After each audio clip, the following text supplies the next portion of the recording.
चलिए बेटा स्टार्ट करें। आज बेटा इंडियन इकोनॉमी की लास्ट क्लास है, ठीक है। और हमने लास्ट क्लास, अगर आपको याद हो, इस चैप्टर में मैंने आपको क्या क्या पढ़ा दिया है। सबसे पहले मैंने आपको एंशिएंट इंडिया के बारे में बताया था। एंशिएंट इंडिया के बाद मैंने सेकंड आपको प्री इंडिपेंडेंस पढ़ाया था, दैट इज कॉलोनियल रूल। उसके बाद मैंने आपको पोस्ट इंडिपेंडेंस पढ़ाया था कि इंडिपेंडेंस के बाद सरकार ने लैंड रिफॉर्म करे, ग्रीन रेवोल्यूशन लाए, आईपीआर लाइन 1948, आईपीआर लाइन 1956, सारी बातें। उसके बाद फोर्थ आया था अर्ली लिबरलाइजेशन, जो था 1981 से, ठीक है। उसमें हमने देखा धीरे धीरे करके लिबरलाइजेशन किया गया। उसके बाद हमने लास्ट क्लास करा था न्यू इकोनॉमिक पॉलिसी 1991, एलपीजी, तीन काम करे थे, लिबरलाइजेशन, प्राइवेटाइजेशन, ग्लोबलाइजेशन। और लिबरलाइजेशन के अंदर हमने 5 सेक्टर्स में रिफॉर्म करा था। सबसे पहले कौन सा था बेटा? Fiscal reform. फिस्कल रिफॉर्म में सरकार ने हमने टैक्स और एक्सपेंडिचर को चेंज करा था। सेकंड क्या था बेटा? फाइनेंशियल या मॉनेटरी रिफॉर्म, जिसमें सरकार ने बैंकिंग में चेंजेस करे थे। थर्ड था कैपिटल मार्केट रिफॉर्म, जिसमें 1988 में सेबी आया था, बट वो नॉन स्टैट्यूटरी था। स्टैट्यूटरी बॉडी कब बना था? 1992 में। उसके बाद इंडस्ट्रियल रिफॉर्म, इसमें काफी सारे काम थे, दिस इज इंपॉर्टेंट। और लास्ट बेटा आपका ट्रेड पॉलिसी रिफॉर्म्स, जिसमें कोटा सिस्टम को हटाया, एक्सपोर्ट ड्यूटीज को हटाया, इंपोर्ट ड्यूटीज को कम करा गया, इंपोर्ट लाइसेंसिंग में फ्रीडम दी गई, ऐसे काम कर। आफ्टर दैट हम गए थे बेटा नीति आयोग में। ये सुपर इंपॉर्टेंट है पेपर के लिए। 2015 में नीति आयोग आया था, पहले प्लानिंग कमीशन था। Apex planning policy making body है। और इसमें याद रखना, इसका चेयरपर्सन भी लिख लेना यार। इसमें इसमें लिखा नहीं है, लिख लेना चेयरपर्सन इसका प्राइम मिनिस्टर होता है। नोट्स में प्लीज सारे बच्चे ऐड कर लेना। नीति आयोग जो है इसका, यहां पे लिख रहा हूं मैं, most important institution with in India central government. और इसका जो चेयरपर्सन है वो होता है prime minister.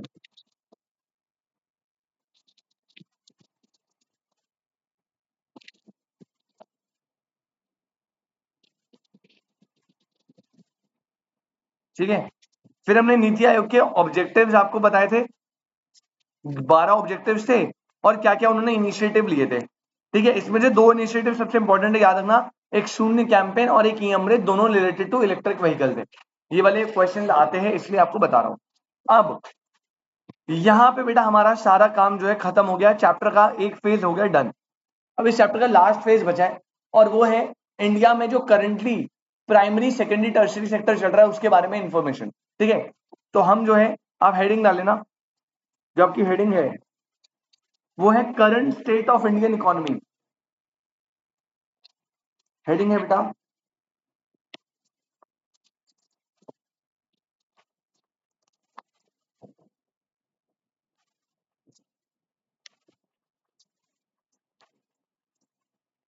Current state of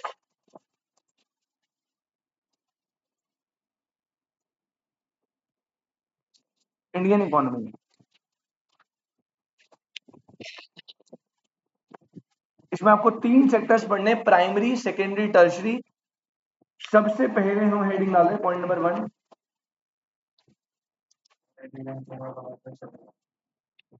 ठीक है भाई, अब जब मीटिंग स्टार्ट करेंगे तब करेंगे उसको। प्राइमरी सेक्टर और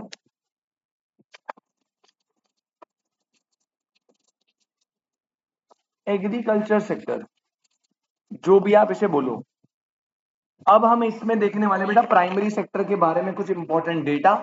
सरकार ने प्राइमरी सेक्टर को इंकरेज करने के लिए क्या क्या इनिशिएटिव लिए, क्या क्या चीजें करी है, और इंडिया के प्राइमरी सेक्टर में क्या क्या प्रॉब्लम्स है। ऐसे चलेगा, पहले थोड़ा इंट्रोडक्शन होगा, फिर क्या क्या इनिशिएटिव है, क्या क्या प्रॉब्लम्स है, फिर सेकेंडरी में भी है, टर्शरी में भी है।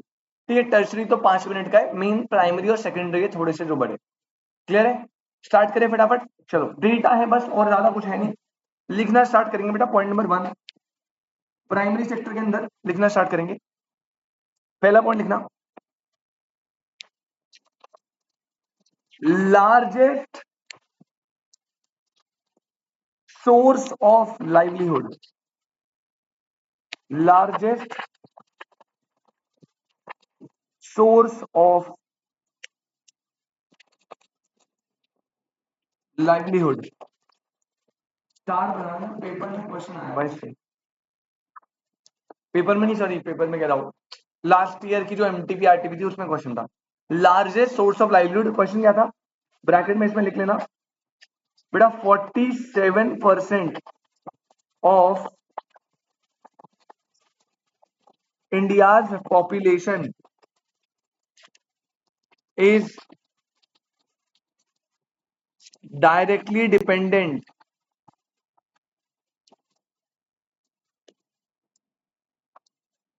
On agriculture sector. ये डेटा से क्वेश्चन आया था बेटा, कितना परसेंट? 47%, याद रखिएगा प्लीज। ठीक है। Point number 2,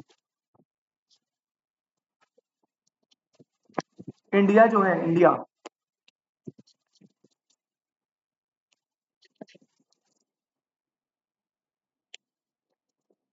world largest producer,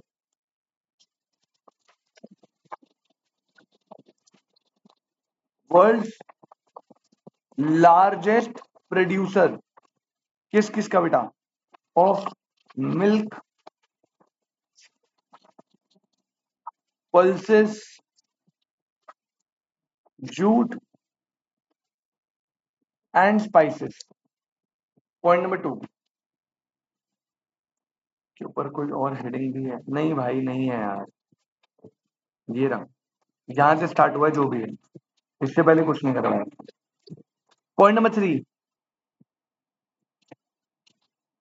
ठीक है,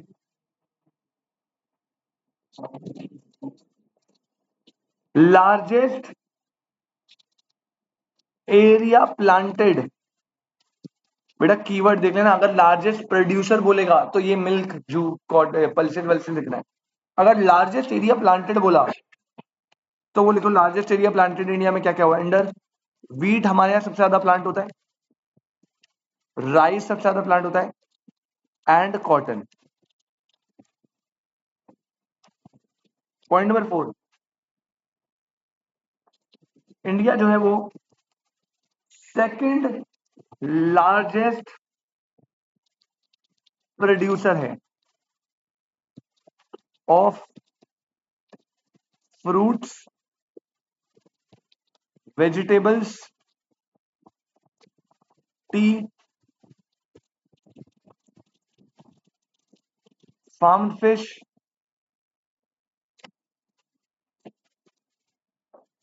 cotton, sugarcane, wheat, rice and sugar. Point number 5,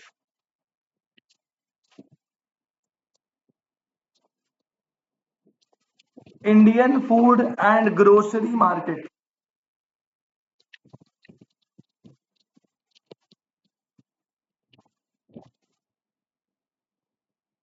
sixth largest in the world।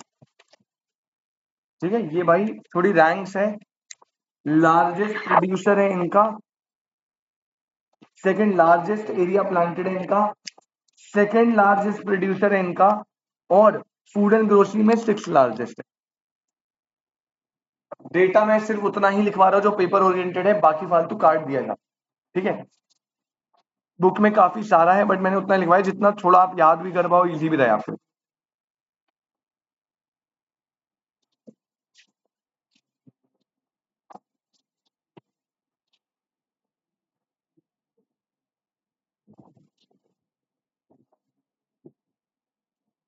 ठीक है, कितने पॉइंट हो गए? 5 हो गए ना।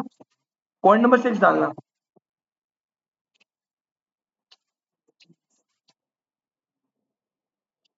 पॉइंट नंबर 6 डालना, और ये हेडिंग है बेटा, measures taken by the government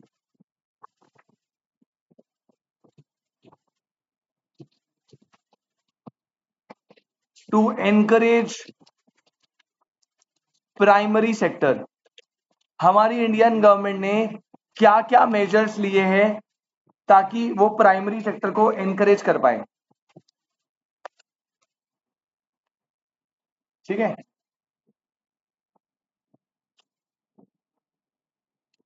point number 1 star बना लेना, इंपॉर्टेंट है पेपर के लिए। बेटा लिखना, पहली चीज गवर्नमेंट प्रोवाइड, अब कितना प्रोवाइड कर रही है नहीं कर रही वो मुझे नहीं पता, लिखा जरूर है। गवर्नमेंट प्रोवाइड एमएसपी, पता है ना एमएसपी आपको, जिसके चक्कर में इतनी भसड़ हो रही है पूरी। Government provide minimum support price, एक मिनिमम प्राइस लिमिट होती है जो आपको गवर्नमेंट प्रॉमिस करती है देने का। तो government provide MSP of 23 mandated crops. बेटा कितनी क्रॉप्स में प्रॉमिस होता है ये? 23 क्रॉप्स में सरकार ने एमएसपी प्रॉमिस करा हुआ है। Fix that 1.5 times of weighted average cost of production. मतलब याद रखना बेटा, एमएसपी पहली तो कितनी क्रॉप्स के लिए एमएसपी दे रहे हैं? 23 क्रॉप्स के लिए। दूसरा कितना एमएसपी होता है? मिनिमम एमएसपी जो सेट होता है वो होता है 1.5 times of the average cost. मतलब अगर आपको वीट को बनाने में कॉस्ट लग रही है 100 रुपए, तो सरकार को मिनिमम 150 रुपए का एमएसपी तो देना ही पड़ेगा। तो एमएसपी 1.5 टाइम्स ऑफ कॉस्ट होता है। ठीक है, तो बोल देगा एमएसपी जो होता है वो सेट होता है डैश टाइम्स ऑफ कॉस्ट 1.5। कितने मैंडेटेड क्रॉप्स के लिए? 23 क्रॉप्स के लिए सरकार प्रॉमिस करती है। ठीक है, पहला मेजर हो गया। पॉइंट नंबर 2 लिखो बेटा। सेकंड, एक पॉलिसी है विच इज पीएम किसान। बस जो पॉलिसी है वो लिखवा रहा हूं, बस उतना याद रखना है। जिनकी फुल फॉर्म या कुछ एडिशनली लिखवाऊंगा वो इंपॉर्टेंट है इसलिए लिखवाऊंगा। पीएम किसान में बेसिकली क्या होता है, फार्मर्स को आपने पैसे प्रोवाइड करते हो। जैसे मैंने सुना नहीं, मोदी जी बोलते हैं कि अपने फार्मर्स को 10 लाख करोड़ तक दिए, 1,000 रुपए 6,000 रुपए उनके खाते में आते हैं हर महीने। मतलब ऐसा गवर्नमेंट क्लेम करे, मुझे नहीं पता कितना सच है कितना नहीं, बट गवर्नमेंट बोलती है ना कि 6,000 रुपए हर मासिक एक अमाउंट फिक्स है जो आएगा फार्मर्स के अकाउंट में, हमने इतने लोन अकाउंट खोल दिए। तो वो पीएम किसान योजना है, उसमें फार्मर्स के अकाउंट में एक सफिशिएंट अमाउंट देती है ताकि उनको कोई प्रॉब्लम ना हो। ये पीएम किसान के अंदर हुआ था। थर्ड लिखना बेटा, थर्ड लिखना। आपको पता है सरकार जो है, फार्मर जो है, उनको लोन की बहुत प्रॉब्लम्स होती है। लोन वो पहले प्राइवेट लैंडर से लेते तो वो इंटरेस्ट रेट बहुत ज्यादा चार्ज करते हैं। तो इस समस्या के लिए सरकार ने इंस्टीट्यूशनल क्रेडिट लाए। Institutional credit for agriculture sector, जो लोन देते हैं एट कंसेशनल रेट। मतलब वो कम रेट पे देते हैं। जैसे आपने सुना है नाबार्ड, है ना, आरआरबीज होते हैं, रीजनल रूरल बैंक। ये सब क्या होते हैं, गवर्नमेंट के द्वारा एस्टैब्लिश बैंक होते हैं जो फार्मर्स को बहुत लो रेट ऑफ इंटरेस्ट पे लोन देते हैं। तो पहला एमएसपी का कॉन्सेप्ट लाए। सेकंड पॉलिसी क्या लाए? पीएम किसान, एग्रीकल्चर की ग्रोथ के लिए। थर्ड क्या लाए? इंस्टीट्यूशन क्रेडिट, जो फार्मर्स को लोन देगी at a low interest rate. इसके अलावा बेटा फोर्थ एक और था, that is called national mission for edible oils. ठीक है, बस आपको बेटा सारी पॉलिसी 2-4 बार पढ़नी है, याद नहीं रखनी, आप नहीं रख सकते याद, लेकिन आज जब ऑप्शन में आएगी तो आपको पता लग जाएगा ये वाली पॉलिसी ये प्राइमरी में आई थी या नहीं आई थी। बट आपको पढ़नी है 3-4 बार, दैट्स इट। क्योंकि भाई बहुत सारी है, इसकी 10-15, इसकी है सेकेंडरी की 10-15 है, कितनी याद रखोगे? बट वैसे एमसीक्यू फॉर्मेट में आ जाएगी। नेक्स्ट लिखो पॉइंट नंबर 5, पॉलिसी। स्टार बना लेना बेटा, जो स्टार बना रहा हूं मतलब उनसे एमटीपी आरटीपी स्कैनर में क्वेश्चन बन रखे हैं। PMFBY, एडिबल ऑयल्स, जो आप कोकोनट ऑयल हो गया, सरसों का तेल हो गया, है ना, वो सब। PMFBY फुल फॉर्म लिखो, प्रधानमंत्री फसल बीमा योजना। बेटा नाम पढ़ के समझ आया आपको? फसल मतलब क्या होती है? क्रॉप। बीमा मतलब क्या होता है? इंश्योरेंस। तो यहां पे सरकार फार्मर्स की फसल का इंश्योरेंस करवा रही है। ताकि अगर ड्यू टू रेन या ड्यू टू एनी रीजन वो फसल खराब होती है तो सरकार क्या प्रोवाइड करेगी, इंश्योरेंस का सम इंश्योर्ड दे देगी, फार्मर बच जाएगा। अदरवाइज आपको पता है ना, फसल खराब होती है, फार्मर को लोन देना होता है तो फार्मर जो है वो सुसाइड कर लेते थे बहुत ज्यादा कि लोन कैसे देंगे अब। तो ये फसल बीमा योजना है जिसमें हम क्रॉप्स का भी इंश्योरेंस करेंगे। ठीक है, तो ये क्या है, फसल बीमा योजना। शॉर्ट फॉर्म याद रखना, फुल फॉर्म याद रखना। और इसमें होता क्या है, तो थोड़ा सा लिख लेना।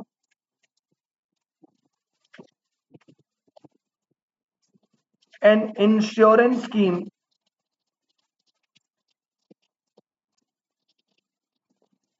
For financial support to farmers for crop damage. किसी भी पॉइंट में दिक्कत तो बता देना। 5 हो गए। पहला एमएसपी 23 क्रॉप से 1.5 टाइम्स ऑफ एवरेज कॉस्ट, ठीक है आती। सेकंड पीएम किसान, इसमें आपकी बुक में तो लिखा नहीं, पॉलिसी लिखी है, मैंने बता दिया बैंक में पैसे डालते हैं फार्मर के। थर्ड इज इंस्टीट्यूशनल क्रेडिट दिया जो कंसेशन रेट पे लोन देता है। फोर्थ क्या हो गया, national mission for edible oil, oil से रिलेटेड उसमें पॉलिसी बनाई होगी। फिफ्थ क्या हो गया बेटा आपका, पीएमएफपीवाई विच इज प्रधानमंत्री फसल बीमा योजना, क्रॉप डैमेज के लिए इंश्योरेंस करेंगे, फार्मर्स को प्रोवाइड करेंगे सम इंश्योर्ड। नेक्स्ट आइए बेटा, सिक्स्थ इनिशिएटिव जो सरकार ने लिया है,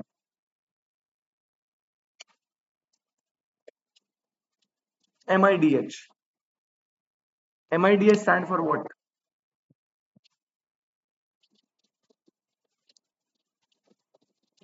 mission for integrated development of, main word ये रहा बेटा, हॉर्टिकल्चर। पता है आपको हॉर्टिकल्चर क्या होता है, बचपन में पढ़ा होगा आपने इंडियन इको में। बेटा हॉर्टिकल्चर होता है वेजिटेबल, हनी चुप रहे, फ्रूट्स, वेजिटेबल्स, आप या कोई भी ऐसे प्लांट जिनका मेडिकल बेनिफिट है, ऐसी चीजों को जब उगाते हो उसे बोलते हैं बेटा हॉर्टिकल्चर। उसे एग्रीकल्चर नहीं बोलते, एग्रीकल्चर होता है क्रॉप फार्मिंग। जब आप क्रॉप को उगाते हो दैट इज एग्रीकल्चर। हॉर्टिकल्चर में वेजिटेबल फ्रूट्स ये सब आते हैं।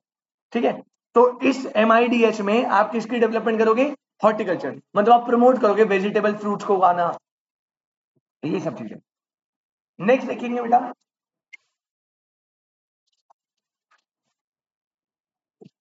Point number 7। पॉइंट नंबर 7 लिखो,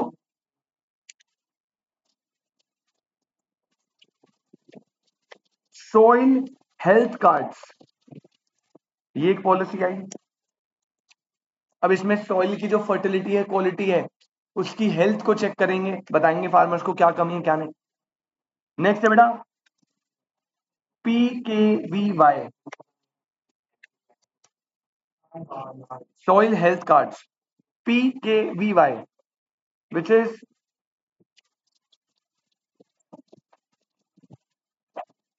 परंपरागत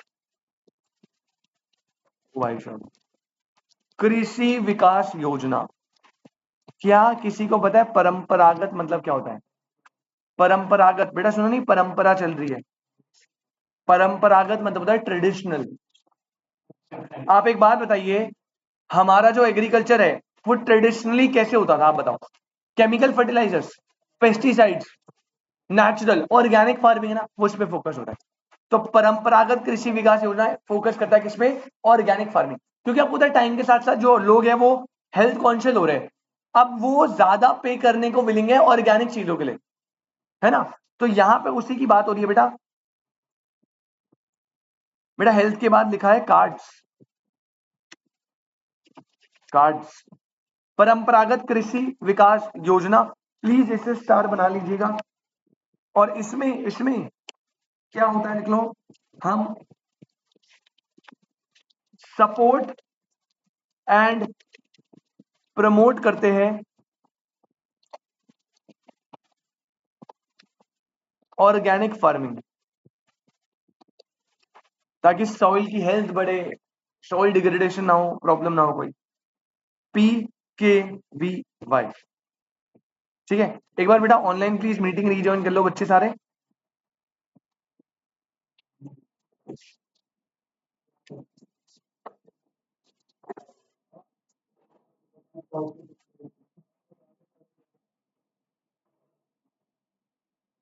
बेटा ये वाईफाई चल रहा है इनका, एडुजंक्शन वाला, एक बार चेक करो कंफर्म, दोबारा चेक करो।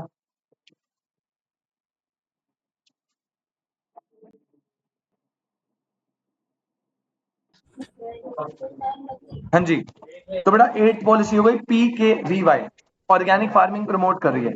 नेक्स्ट आइए, नेक्स्ट आइए बेटा, पॉइंट नंबर 9, वो है पॉलिसी है agri infrastructure fund. Agri infrastructure funds, I hope आपको नाम से समझ आ गया है। बेटा ऑर्गेनिक होगा यार, लिख लो आप, ऐड कर लो, कोई दिक्कत नहीं है, छोटी मोटी स्पेलिंग छोड़ दिया करो, पता नहीं। Agri organic farming, sorry agri infrastructure farming. अब इसमें बेसिकली क्या हो रहा है बेटा, ये जो है ना, ये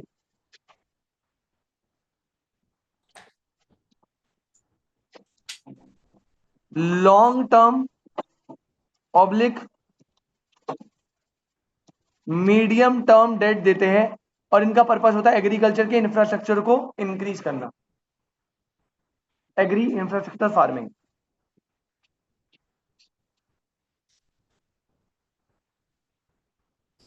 नेक्स्ट लिखो पॉइंट नंबर 10, एफपीओज। एफपीओ क्या है बेटा, एफपीओ लिखना, प्रमोशन ऑफ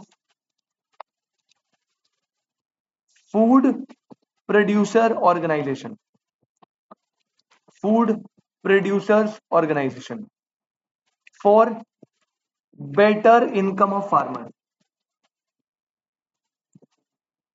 आपको पता है ना बेटा, बहुत सारे फार्मर्स जो है मिल के ग्रुप बना लेते हैं, ऑर्गेनाइजेशन, फिर वो साथ में फार्मिंग करते हैं, बीज खरीदने साथ में जाएंगे, बेचने फसल साथ में जाएंगे। इससे क्या होगा, उनके पास पावर होगी बार्गेनिंग की, अच्छे प्राइजेस में बेच पाएंगे, अच्छे प्राइजेस में खरीद पाएंगे, क्योंकि सारे मिलकर लार्ज क्वांटिटी परचेज करेंगे। तो यही होता है फूड प्रोड्यूसर्स ऑर्गेनाइजेशन। हाँ जी, हाँ जी परमीत भाई, सॉइल हेल्थ कार्ड,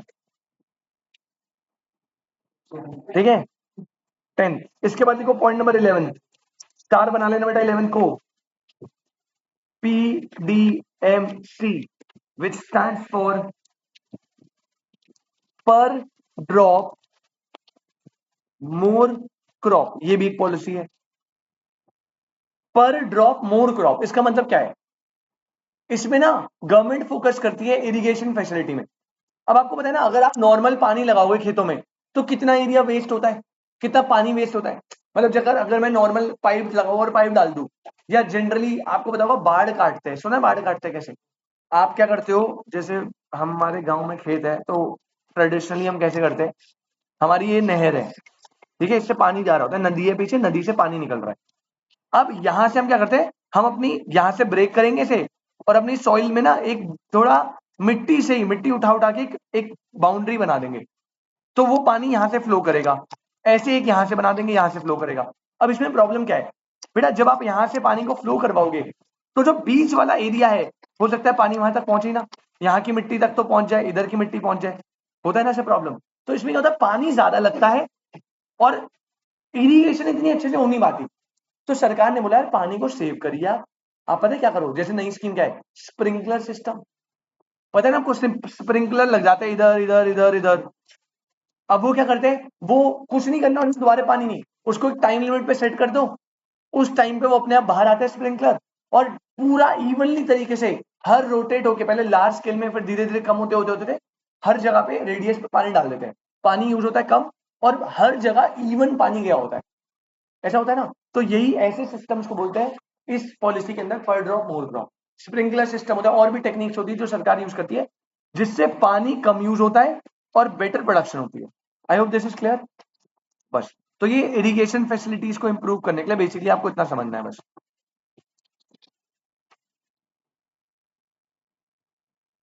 चलिए, पर ड्रॉप मोर क्रॉप, जिसमें लिख लो बेटा इंक्रीज, इसमें सरकार क्या फोकस करती है, increase water use efficiency,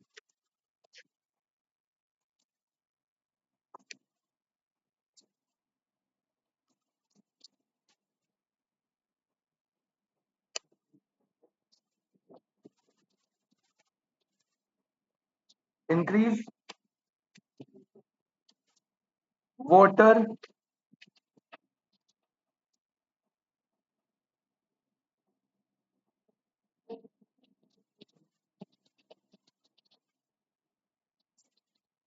water use efficiency। अच्छा नेक्स्ट आना 12 पॉइंट इंपॉर्टेंट मार्क कर लेना बेटा, 2 स्टार बना लेना इसमें। तो एमटीपी में आया था, आरटीपी में भी आया था last year.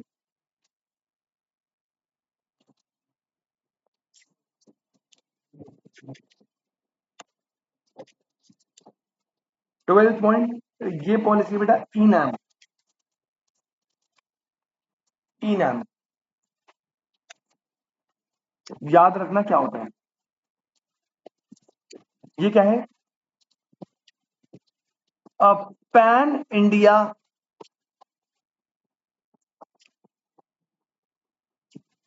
Electronic trading portal, पहला point.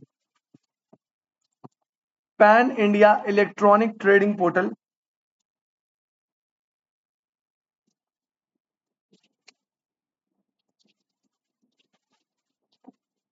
which create a national market, which create a national market for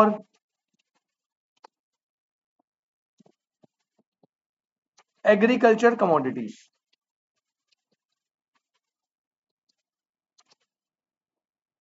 बेटा ई नाम बेसिकली एक pan India electronic trading portal है। एक पोर्टल है, वेबसाइट टाइप होती है ना एक, वैसा है। और इसमें आप फार्मर्स अपनी क्रॉप्स को, कमोडिटीज को बाय और सेल कर सकते हो। ठीक है, पैन इंडिया मतलब ऑल ओवर इंडिया में कहीं भी आप खरीद सकते हो, कहीं भी बेच सकते हो। और ये क्या है, दो बातें बस याद रखनी है। Pan India electronic trading portal जो क्रिएट करता है national market for agriculture commodities. तो इसमें एक वेबसाइट टाइप की, आप उससे जैसे अमेजोन से गुड्स मंगाते हो ऐसे कुछ होता है, बस इसमें आप क्रॉप की बाइंग सेलिंग करते हो। ठीक है, तो ई नाम ये याद रखना, 2 स्टार बना देना, इसमें इंपॉर्टेंट है। Next point number 13, point number 13 लिखिए। एक और पॉलिसी जिसका नाम है किसान रेल। किसान रेल। अब आपको ये तो समझ आ गया है, something related to farmer and something related to railway. अब क्या फार्मर को अपनी क्रॉप को ट्रांसपोर्ट करना होता होगा, लेकिन ट्रांसपोर्टेशन इज एक्सपेंसिव, फार्मर उसे अफोर्ड नहीं कर सकता। तो बेटा सरकार ने एक पॉलिसी बनाई है कि अगर आपको अपनी क्रॉप को रेलवे के थ्रू ले जाना है और आप एक फार्मर हो, अपनी क्रॉप को ले जा रहे हो, तो आपको सब्सिडाइज रेट मिलेगा। मतलब जैसे मैं गाड़ी ले जा रहा हूँ दिल्ली टू मुंबई रेलवे में, ट्रेन में चली जाती है गाड़ी, वो डाल देते हैं और आपकी शिपमेंट आ जाती है वहां पे। ठीक है, अब प्रॉब्लम क्या होती है ना, इसमें ये एक्सपेंसिव मेथड है, पैसा लगता है इसमें। लेकिन अगर आप एक फार्मर और अपनी क्रॉप को ले जा रहे हो तो वो आपको कैसा रेट देंगे, सब्सिडाइज रेट देंगे। इसे बोलते हैं किसान रेट। तो इसमें आपको बेसिकली रेलवे की फैसिलिटी मिल रही है at a concessional rate. Kisan Rail लिख लेना।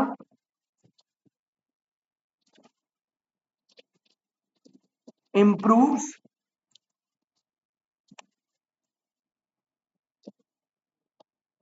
Farm produce logistics. तो प्रोडक्शन की लॉजिस्टिक्स को इंप्रूव करता है, ट्रांसपोर्टेशन को सस्ता और इफेक्टिव बनाता है। बेटा लास्ट पॉइंट नंबर 14, सारे मेजर्स खत्म। पॉइंट नंबर 14 है बेटा startups in agriculture and aligned sectors. बस ये 13 पॉइंट है जो गवर्नमेंट ने मेजर्स लिए हैं for the development of primary sectors. ठीक है, और भी बहुत सारे हैं लेकिन हमारे सिलेबस में सिर्फ 13 है। आई होप यहां तक आपको क्लियर है, कोई प्रॉब्लम नहीं है। ठीक है, एक बार मैं रिपीट करवा रहा हूं बेटा। सबसे पहला एमएसपी 23 क्रॉप्स पे कितना of average cost 1.5 time. Second is PM किसान थर्ड है इंस्टीट्यूशनल क्रेडिट, कंसेशन लोड पे लोड देगा। Fourth is readable oils. Fifth is important PMFBY, जिसमें फसल बीमा की बात करी है। एमआईडी है, जिसमें हॉर्टिकल्चर की बात करी है। सॉइल हेल्थ कार्ड, जो सॉइल की फर्टिलिटी बढ़ाते हैं। पीकेवीवाई बेसिकली ये ट्रेडिशनल यानी ऑर्गेनिक फार्मिंग को सपोर्ट करता है। Agri infrastructure funds. एफपीओज में आप फूड प्रोसेसर प्रोड्यूसर ऑर्गेनाइजेशन की बात करें। पर ड्रॉप मोर क्रॉप इरिगेशन से रिलेटेड है। ईनाम एक ट्रेडिंग पोर्टल है इलेक्ट्रॉनिक, जो आपको कमोडिटीज की ट्रेडिंग करने को देता है। किसान रेल लॉजिस्टिक्स की बात करें, और स्टार्टअप तो होता ही है बात, आजकल स्टार्टअप का जोन चल रहा है पूरा, उसके रिलेटेड 13 पॉइंट बताए, बस आपको रीड करना है, दैट्स इट। लास्ट हेडिंग डाल लो आप इसमें, कितने पॉइंट होगा, 6 ना। मेजर्स के बाद बेटा लास्ट हेडिंग डाल लो, इश्यूज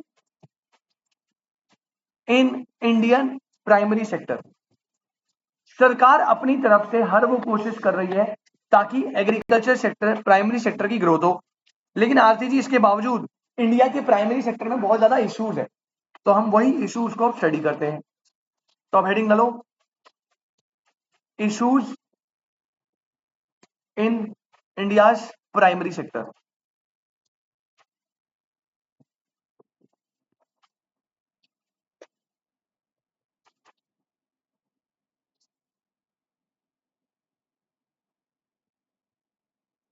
लास्ट है, फिर प्राइमरी खत्म,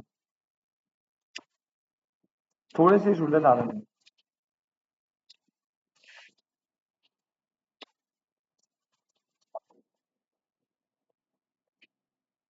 इश्यूज इन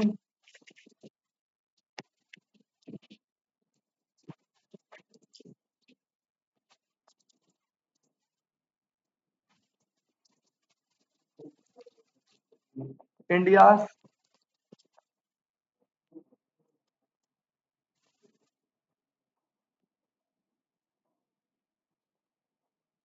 प्राइमरी सेक्टर। अब देखो बेटा क्या क्या इश्यूज है।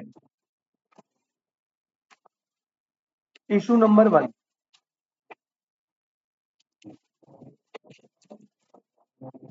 इंडियन एग्रीकल्चर, भाई जल्दी लिखो यार।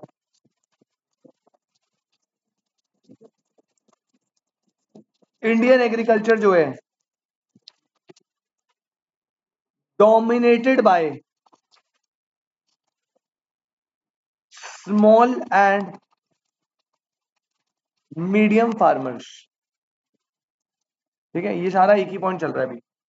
इंडियन एग्रीकल्चर जो है उसमें ज्यादातर फार्मर्स कैसे बेटा, स्मॉल एंड मीडियम, डोमिनेशन में ये है। इसकी वजह से प्रॉब्लम क्या होती है, प्रॉब्लम होती है कि होता है क्या, small and fragmented land holding. बेटा जब स्मॉल फार्मर्स है तो लैंड होल्डिंग भी स्मॉल है, मतलब आपके बड़े बड़े लैंड ना छोटे छोटे पार्ट में डिवाइड हो गए। और आपको पता है इंडिया में तो इनहेरेंट सिस्टम चलता है, मतलब अगर फादर है, फादर के 2 सन है, तो उसका छोटा सा लैंड है, उसके आगे जाके कितने पार्ट हो जाएंगे, 2 पार्ट। तो मतलब आपका जो लैंड है ना वो स्मॉल स्मॉल स्मॉल हुए जा रहा है। अब इससे प्रॉब्लम क्या होती है बेटा, जितना लैंड होल्डिंग स्मॉल होता है ना उतनी प्रोडक्टिविटी कम होती है, जितना लैंड छोटा होगा उतनी प्रोडक्टिविटी क्या होगी, कम। तो स्मॉल एंड मीडियम फार्मर्स, जिसकी वजह से small and fragmented land holding हो रही है, जिसकी वजह से क्या होती है, लिख लीजिए, लो फार्म प्रोडक्टिविटी। लो फार्म प्रोडक्टिविटी, तो पहली प्रॉब्लम यह है कि इंडिया में स्मॉल फार्मर ज्यादा है, जिसकी वजह से स्मॉल लैंड होल्डिंग होती है, जिसकी वजह से प्रोडक्टिविटी क्या होती है, लो। और जिसकी वजह से एक और चीज होती है, इसके कॉन्सिक्वेंस में क्या होता है, इसका कॉन्सिक्वेंस होता है 2-3 बातें। लो फार्म प्रोडक्टिविटी से पहला पॉइंट, लोअर इनकम होती है। दूसरा पॉइंट, लो मार्केटेबल सरप्लस होता है। मार्केटेबल सरप्लस पता है क्या होता है, हाँ, जो आप अपनी कंजम्पशन के बाद मार्केट में बेचते हो ना, उसे बोलते हैं। अब आपकी प्रोडक्टिविटी लो है, 100 किलो आया, 100 किलो आपकी कंजम्पशन है फैमिली की, तो मार्केट में बेच पाओगे नहीं।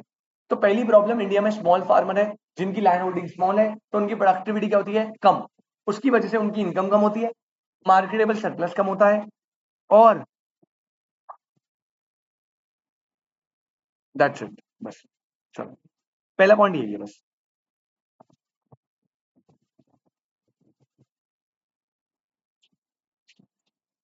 आगे बढ़ते हैं, सेकंड इशू जो इंडियन एग्रीकल्चर में आ रहा है, सेकंड इशू वो वाले बेटा, इंक्रीजिंग स्ट्रेस या प्रेशर ऑन लैंड, क्योंकि हमारी डिमांड्स बहुत ज्यादा है और सप्लाई क्या है बेटा लैंड की, लिमिटेड। तो यहां पे लैंड पे प्रेशर पड़ रहा है बहुत, और लैंड और water resources and reduction in soil fertility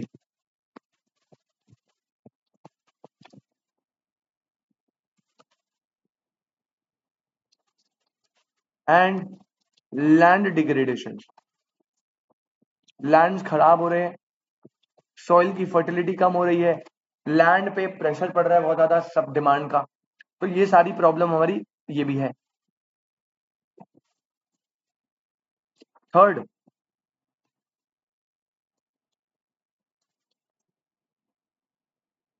इनएडिक्वेट infrastructure, इनएडिक्वेट infrastructure of agro processing. बेटा एक बात बताओ, आपने फसल उगा दी, क्या किसान के लिए फसल उगाने के बाद कोई और प्रोसेस नहीं होता? अबे कितना प्रोसेस, कटिंग होती है, फिर वो कटिंग के बाद उसको क्या बेचना नहीं है, बेचने के लिए मंडी ले जाएगा, ट्रांसपोर्टेशन चाहिए, बहुत सारे आपको इंफ्रास्ट्रक्चर चीजें चाहिए ना, हो सकता है बिका नहीं तो प्रॉपर स्टोरेज चाहिए, अदरवाइज खराब हो जाएगा। तो ऐसी ट्रांसपोर्टेशन स्टोरेज, ऐसी इंफ्रास्ट्रक्चर फैसिलिटी का क्या है, इनसफिशियंसी है, नहीं है। स्टोरेज नहीं है प्रॉपर, ट्रांसपोर्टेशन नहीं है प्रॉपर, है तो एक्सपेंसिव है, ये एक इशू है। इसके अलावा फोर्थ पॉइंट,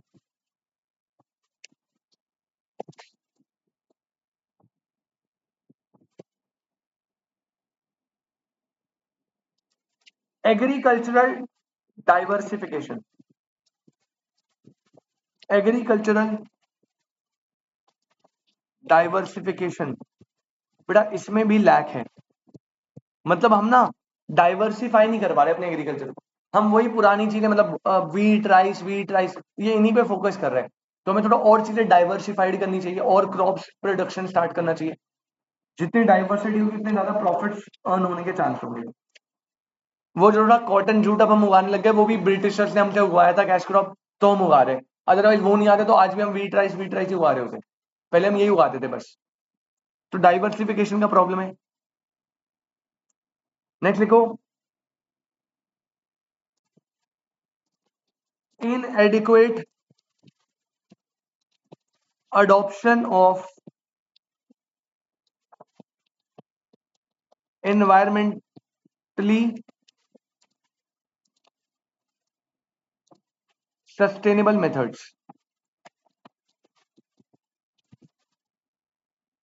या सस्टेनेबल टेक्नोलॉजी। तो बेसिकली हम जो टेक्नोलॉजी यूज कर रहे हैं वो एनवायरनमेंट के लिए सही नहीं है। आज भी कई जगह केमिकल्स का यूज होके, आपको पता है ना वेजिटेबल्स कैसे होते हैं जो आप मंडी में ले रहे हो, आपको पता है भाई, घिया या फिर जो कद्दू है, लौकी है, ये सब ये इतने साइज के नहीं होते बेटा। अगर आप ऑर्गेनिक फार्मिंग करते हो, मैंने तुम्हें बताया था हमारा उत्तराखंड में रहता हूँ मैं, हाँ तो मैं उत्तराखंड से बिलोंग करता हूँ, तो हमारे यही बिजनेस है वहां पे, यही वाला काम है। तो फार्मिंग है, लेकिन मतलब बेसिकली मैंगो और लीची की होती है वहां पे फार्मिंग, जिसका हमारा काम है। और हम एक एरिया में अपने ऑर्गेनिक्स भी उगाते हैं। तो जो आप साइज देखोगे ना लौकी बैंगन वैगन का, वो बहुत नॉमिनल होता है, इतने छोटे छोटे लौकी इतनी होती है मैक्सिमम। और ये जो आजकल आप मंडी में जाओगे तो आप देख रहे हो साइज, क्या साइज हो रहा है, तरबूज देख रहे हो कितने बड़े, तरबूज इतने से होते हैं गोल गोल, और वो भी रेड नहीं होते, बिल्कुल एवरेज होते हैं, मीठा तो होता ही नहीं है जो ऑर्गेनिकली हुआ हो गया। और हम भी जब हम लीची उगाते हैं तो हमारी लीची एकदम बड़ी रेड होती है, एकदम मीठी होती है। क्यों? क्योंकि उस साइड पे हम केमिकल्स का यूज कर रहे होते हैं। बिजनेस पर्पज के लिए तो करना पड़ेगा ना। तो जब आपको बिजनेस कर रहे हो, जो आप देख रहे हो वहां पे केमिकल चल रहे हैं फुल दबा के, ऑर्गेनिक नहीं मिल रहा।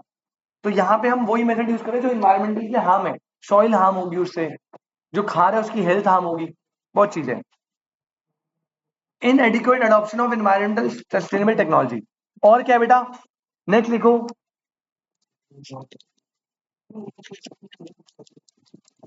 Poor poor adoption of new technology. बेटा हमारे फार्मर्स न्यू टेक्नोलॉजीज को अडॉप्ट नहीं कर पा रहे, ये एक प्रॉब्लम है।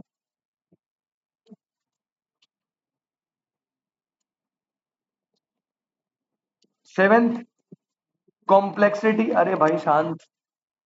सेवेंथ है कॉम्प्लेक्सिटी। एट लिखो। आज भी कई जगह पे क्या होता है, हाई डिपेंडेंस ऑन मॉनसून। बारिश पे आप बहुत ज्यादा डिपेंड हो कई जगह पे आज भी, ये गलत चीज है। Ninth, issues related to marketing, comma warehousing and transportation. ऐसी फैसिलिटीज में भी कई बार इशू आ जाता है फार्मर्स को। Tenth, enable to reach full export potential। Farmers अपने जो फुल पोटेंशियल है एक्सपोर्ट करने का, उस पर रीच नहीं कर पा रहे। मतलब उनकी कैपेसिटी है बहुत ज्यादा, लेकिन वो कर रहे हैं बहुत कम। कुछ भी रीजन हो सकता है उसके, तो अपने फुल पोटेंशियल पे एक्सपोर्ट नहीं कर रहा इंडिया। और लास्ट लिख लो बेटा, पोवर्टी जो एग्रीकल्चर में होता है बहुत ज्यादा, एंड माल न्यूट्रिशन। तो ये सारे इंडिया के एग्रीकल्चर में प्रॉब्लम्स है। ठीक है, पहले जो बताए थे वो था सरकार ने क्या क्या मेजर्स लिए, और ये सारे मेजर लेने के बावजूद भी कई सारे इश्यूज हैं जो ये है। ठीक है, याद नहीं करना, आपको लिखने नहीं आना, आपको सिर्फ एमसीक्यू में आएगा, आपको सिर्फ पढ़ना है। आई नो ये थोड़ा ज्यादा है, बट भाई कोई दिक्कत नहीं है, पढ़ना है, सिर्फ पढ़ना है। अभी इसकी आज की क्लास में खत्म करा के ना क्वेश्चन भी कराऊंगा इसके, देखना इजी है। पहले बताओ इतना समझ आया भाई? यहां तक कोई दिक्कत किसी को? आदि भाई क्लियर है? नोट्स बना रहे हैं साथ साथ बस। तो यहाँ पे एग्रीकल्चर सेक्टर की बात, थोड़ी सी बात करी। फिर हमने देखी गवर्नमेंट ने क्या क्या मेजर्स लिए, 13 मेजर्स से 14। और गवर्नमेंट ने क्या क्या इशू रेज करे हैं, 11 इशूज है। एग्रीकल्चर सेक्टर होता है बेटा समाप्त। अब आप आ जाइए नेक्स्ट हेडिंग डालो, सेकेंडरी और इंडस्ट्रियल सेक्टर।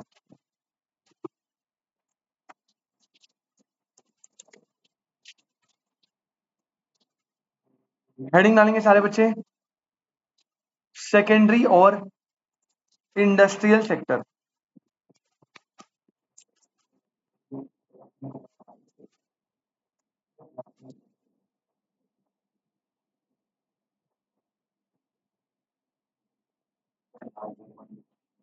हाँ भाई एक मिनट, लास्ट के दो।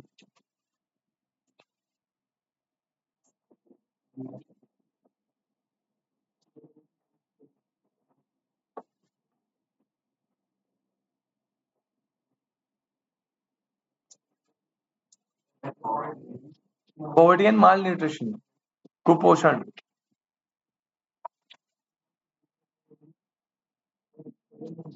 हो गया? आ जाओ भाई second.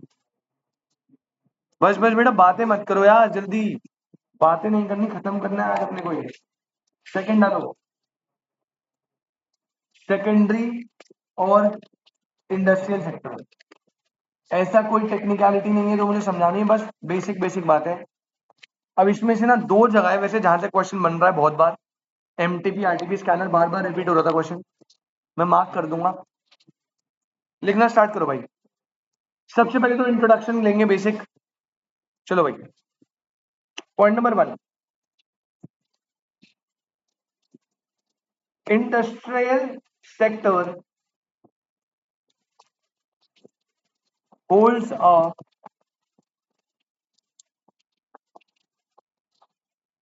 significant position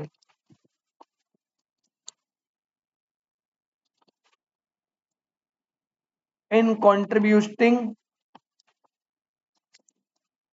in GDP. Point number 2 data है, इंपॉर्टेंट है। 30% ऑफ टोटल जीडीपी। बेटा एग्रीकल्चर में भी एक डेटा लिखवाया था 47, लेकिन वो क्या था, वो था कितने लोग काम कर रहे हैं। टोटल पॉपुलेशन का 47% एग्रीकल्चर में। ये लोग की बात नहीं कर रहा, ये कह रहा है टोटल जीडीपी जो गुड्स एंड सर्विस प्रोड्यूस होते हैं, तो टोटल जीडीपी का कितना कॉन्ट्रीब्यूशन सेकेंडरी से आता है, 30%, और बाकी रेस्ट एग्रीकल्चर एंड उससे। अभी वो भी देख लेंगे क्या होगा, ठीक है। 30% ऑफ टोटल जीडीपी ये कॉन्ट्रीब्यूट करता है। आगे, अब इसमें कौन कौन सी चीजें आती है, तो लिखो एग्जाम्पल, क्या क्या इंडस्ट्रियल में आता है। ये आपको इसलिए याद रखना है क्योंकि पेपर में देगा ऑड वन आउट, ठीक है। और 3 दे देगा आपको एग्रीकल्चर के, यानी प्राइमरी में जो आते हैं, प्राइमरी में एग्रीकल्चर हो गया, क्रॉप प्रोडक्शन वो, या 3 दे देगा इंडस्ट्री के और एक अलग से दे देगा। तो आपको ऑड वन को आउट करना है, पता होना चाहिए कौन सा सेकेंडरी में आता है, कौन सा टर्शरी में आता है, कौन सा प्राइमरी में आता है। प्राइमरी वाला तो तुम अलग से पहचान लोगे, कंफ्यूज होती है सेकेंडरी और टर्शरी में। अब सेकेंडरी में क्या क्या आता है सुनो। सेकेंडरी में आता है बेटा मेन मैन्युफैक्चरिंग, इसमें आता है हैवी इंडस्ट्रीज, इसमें आता है फर्टिलाइजर्स, ये सारे बिजनेसेस सेकेंडरी के हैं। इसमें आता है फार्मास्यूटिकल्स, मेडिसिन वगैरह जो बनती है ना। इसमें आते हैं chemicals and petrochemicals,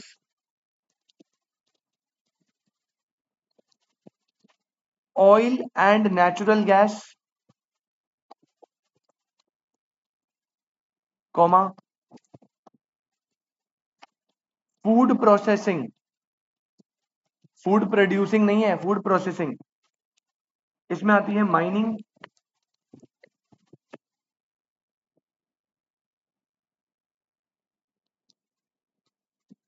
defence products, textiles, micro and small and medium enterprises,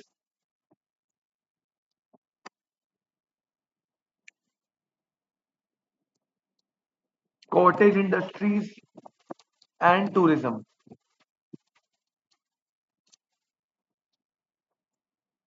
ये सारे सेकेंडरी और इंडस्ट्रियल सेक्टर के अंदर आते हैं एग्जांपल्स।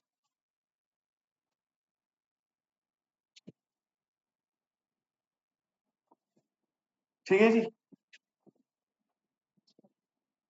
अब आता है पॉइंट नंबर 4।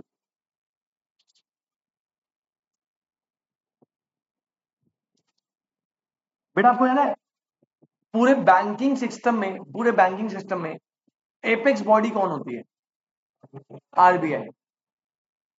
पूरी पॉलिसी मेकिंग जो होती है ना, पॉलिसी मेकिंग, उसकी एपेक्स बॉडी कौन थी, apex policy making, NITI Aayog. याद है नीति आयोग, देखो लिखवाया था जब, तो नीति आयोग में क्या लिखा हुआ है देखो, एपेक्स पॉलिसी मेकिंग बॉडी लिखा है, एपेक्स पॉलिसी मेकिंग बॉडी। ऐसे ही याद रखना, सेकेंडरी और इंडस्ट्रियल सेक्टर का एपेक्स बॉडी होता है डीपीआईआईटी, डीपीआईआईटी। ये क्या होता है, ये एपेक्स बॉडी होती है for promotion of internal trade and industries. मतलब इंडस्ट्री की ग्रोथ के लिए जो सारी रिस्पॉन्सिबिलिटी है वो कौन लेता है, डीपीआईटी। मतलब गवर्नमेंट जितने भी इनिशिएटिव बनाती है ना इंडस्ट्री रिलेटेड, वो डीपीआईटी के थ्रू बनाती है। तो डीपीआईटी का अलग से बॉडी है जो इंडस्ट्रीज की ग्रोथ के लिए काम करता है। तो इसी रिलेटेड पॉइंट नंबर 4 लिखेंगे बेटा। Point number 4, DPIIT full form याद रखिएगा बेटा, फुल फॉर्म है इसकी department for promotion, department for promotion of industry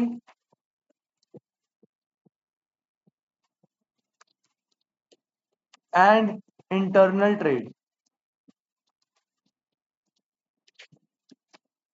department for promotion of industry and internal trade.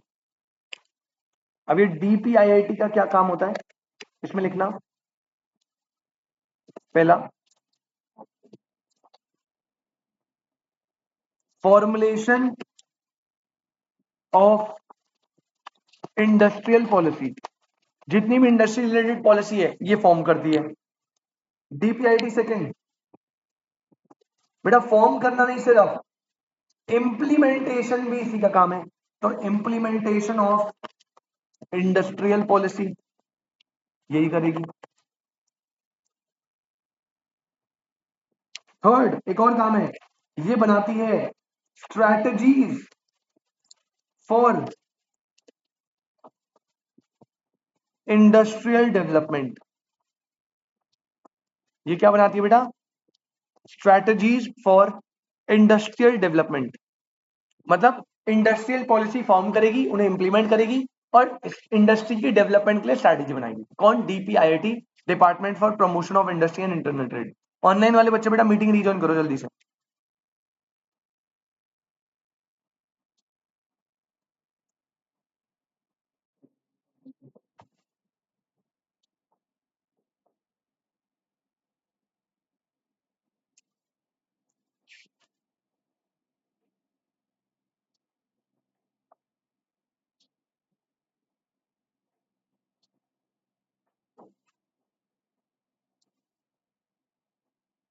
कितने पॉइंट हो गए, 4 ना। नेक्स्ट आ जाओ पॉइंट, 5वां पॉइंट। अब ये लिखेंगे बेटा, डीपीआई ने, आईआईटी ने, मतलब ये गवर्नमेंट का ही अलग डिपार्टमेंट है, तो गवर्नमेंट बोलो या डीपीआईटी बोलो। डीपीआईटी ने क्या क्या हेडिंग डाला, इनोवेटिव स्कीम, या फिर ऑब्लिक करके आप लिख लो मेजर्स, या फिर आप लिखो इनिशिएटिव्स, या फिर आप लिखो policies. Innovative scheme, measures, initiatives, policies to boost industrial performance. अब डीपीआई ने क्या क्या इनिशिएटिव लिए, आप कहते हैं जैसे हमने गवर्नमेंट में भी यही करा था ना, एग्रीकल्चर में गवर्नमेंट ने क्या क्या इनिशिएटिव लिए, तो अब हम सेकेंडरी में देख रहे हैं कि इंडस्ट्रियल परफॉर्मेंस के लिए क्या क्या इनिशिएटिव लिए।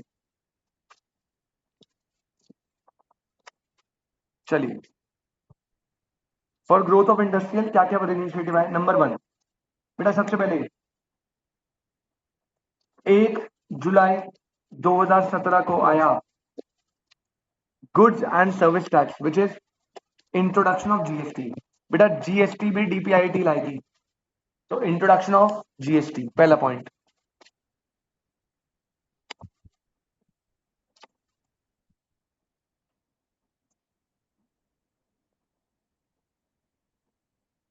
पहला आ गया इंट्रोडक्शन ऑफ जीएसटी, इसके ब्रैकेट में लिख लेना, जीएसटी के ब्रैकेट में सिंगल डोमेस्टिक इनडायरेक्ट टैक्स।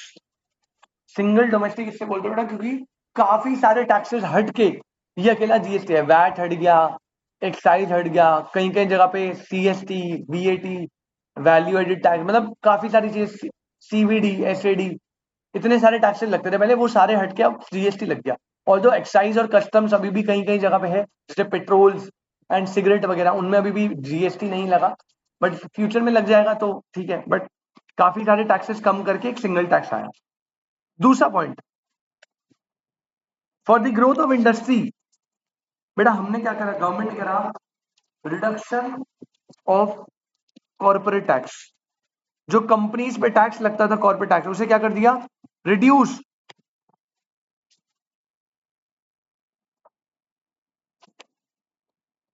22% तक, मतलब पहले 30 था जितना मुझे याद है, अब यहाँ पे 22% रिड्यूस कर दिया गया, 8% कम कर दिया मतलब।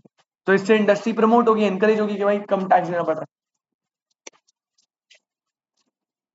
थर्ड पॉइंट है, 2014 में आया क्या, मेक इन इंडिया और वोकल फॉर लोकल। ये पॉलिसी आपने सुनी होगी, मोदी जी ने लाई थी, मेक इन इंडिया या वोकल फॉर लोकल। इससे भी इंडस्ट्रीज को काफी ज्यादा प्रमोशन मिला। आगे जाएंगे बेटा, तो पॉइंट नंबर 4 बेटा, प्लीज इसे इंपॉर्टेंट बना लो, इसे इंपॉर्टेंट बना लीजिए सारे बच्चे प्लीज। पॉइंट नंबर 4 एक पॉलिसी है, पॉलिसी का नाम है ईज ऑफ डूइंग बिजनेस। ये पॉलिसी का नाम है ईज ऑफ डूइंग बिजनेस। ये पता क्या करता है, ये सरकार ने, इसमें क्या था ना, जो स्टार्ट आपने देखा है इनिशियली, अभी ये जो लास्ट कोविड के टाइम का ड्यूरेशन है, इससे स्टार्टअप बड़े फॉर्म हो रहे हैं, स्टार्टअप का एरा चल गया है, यूनिकॉर्न्स बन रहे हैं, वैल्यूएशन बन रही तगड़ी वाली, है ना बेटा। उसका सबसे बड़ा रीजन है ईज ऑफ डूइंग बिजनेस। हमारी सरकार ने बिजनेस, मतलब इसमें ना जो प्राइवेट बिजनेसेस को ना एनकरेज करने के लिए बहुत सब्सिडीज दे रही है और इन पे रिस्ट्रिक्शन कम कर रही है। तभी पॉलिसी का नाम है ease of doing business. Business करने को क्या बना रही है, आसान। ये एक पॉलिसी है जो स्टार्टअप्स एंड प्राइवेट सेक्टर को एनकरेज करती है कि वो अपना बिजनेस करे। अब इसमें से क्वेश्चन कैसा आता है, सुनो। ईज ऑफ डूइंग बिजनेस क्या करता है, ईज ऑफ डूइंग बिजनेस, इसके अंदर लिखना, ये करता है simplification of procedures,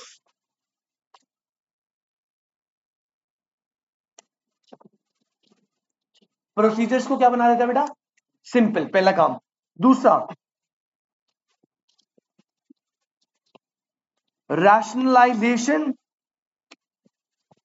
of legal provisions, rationalisation of legal provision, जो लॉज होते हैं उन्हें रैशनलाइज कर देता है, मतलब फेयर बना देता है। ऐसा ना हो कि प्राइवेट सेक्टर पे कोई जुल्म हो रहा हो। तो पहला सिंप्लीफिकेशन ऑफ प्रोसीजर्स, दूसरा लीगल प्रोविजंस को थोड़ा सही करेगा, और ज्यादा से ज्यादा, क्योंकि आपको ना प्राइवेट सेक्टर लाइसेंस लेना आता है, तो कितना करप्शन है आजकल इंडिया में, तो इन्होंने सारा प्रोसेस कैसा कर दिया, डिजिटाइजेशन, डिजिटल बना दिया भाई। लाइसेंस इशू ही डिजिटल होगा, आप डॉक्यूमेंट सबमिट कर दो, अपने आप लाइसेंस आएगा। तो जब सब कुछ डिजिटाइजेशन है, करप्शन का चांस ही नहीं। तो ईज ऑफ डूइंग बिजनेस में 3 काम याद रखना, प्रोसीजर को सिंपल बनाया, लीगल प्रोविजन में रैशनलाइजेशन दिए, और थर्ड डिजिटाइजेशन करा। अब ये सब करने के चक्कर में, ये सब करा तो उससे पता इंपैक्ट क्या हुआ, इससे क्वेश्चन आता है। इसका इंपैक्ट ये हुआ कि बेटा जो वर्ल्ड बैंक रिपोर्ट इशू करती है ना, एक मिनट, ये भी तुम्हें थोड़ा बताया तो क्या होता है, इसके नीचे ना नोट बना के लिख लेना बेटा,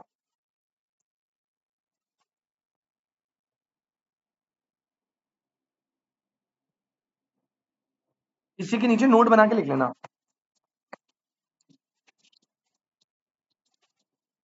वर्ल्ड बैंक तो पता होगा आपको बेटा, वर्ल्ड बैंक, बेटा वर्ल्ड बैंक ना एक रिपोर्ट देती है, डीबीआर, इसकी फुल फॉर्म होती है डूइंग बिजनेस रिपोर्ट। ये वर्ल्ड बैंक इशू करती है। अब इसमें भूमिक पता क्या होता है, हर कंट्री में बिजनेस करने का प्रोसेस कैसा है उसके अकॉर्डिंगली ये रैंक करते हैं। मतलब जैसे जैसे कोई कंट्री है जिसमें बिजनेस करना बहुत इजी है, सरकार फुल प्रमोट करती है, कोई लाइसेंस नहीं, सब कुछ छूट है, तो बड़ा वो इजीनेस में सबसे कहां होगी, रैंक 1 पे। और कोई कंट्री जिसमें बिजनेस करना बहुत डिफिकल्ट है, बहुत रिस्ट्रिक्शन है, तो वो सबसे नीचे रैंक पे होगी। तो basically world bank doing business report बनाती है, जितना बिजनेस करना इजी होगा, सरकार जितना प्रमोट करती है, रैंक उतनी अच्छी होगी, जितना गंदा होगा उतनी गंदी होगी। इंडिया जो है ना इस रैंक पे, याद रखना बेटा, 2019 की रिपोर्ट में इंडिया था 77। पेपर में क्वेश्चन आएगा इससे, इंपॉर्टेंट है, super important, MTP RTP back हर जगह क्वेश्चन है इसका, ठीक है। 2019 में जब इंडिया ने ईज ऑफ डूइंग नहीं लाया था, तब इंडिया 77 पे थी, मतलब बिजनेस करना थोड़ा डिफिकल्ट था।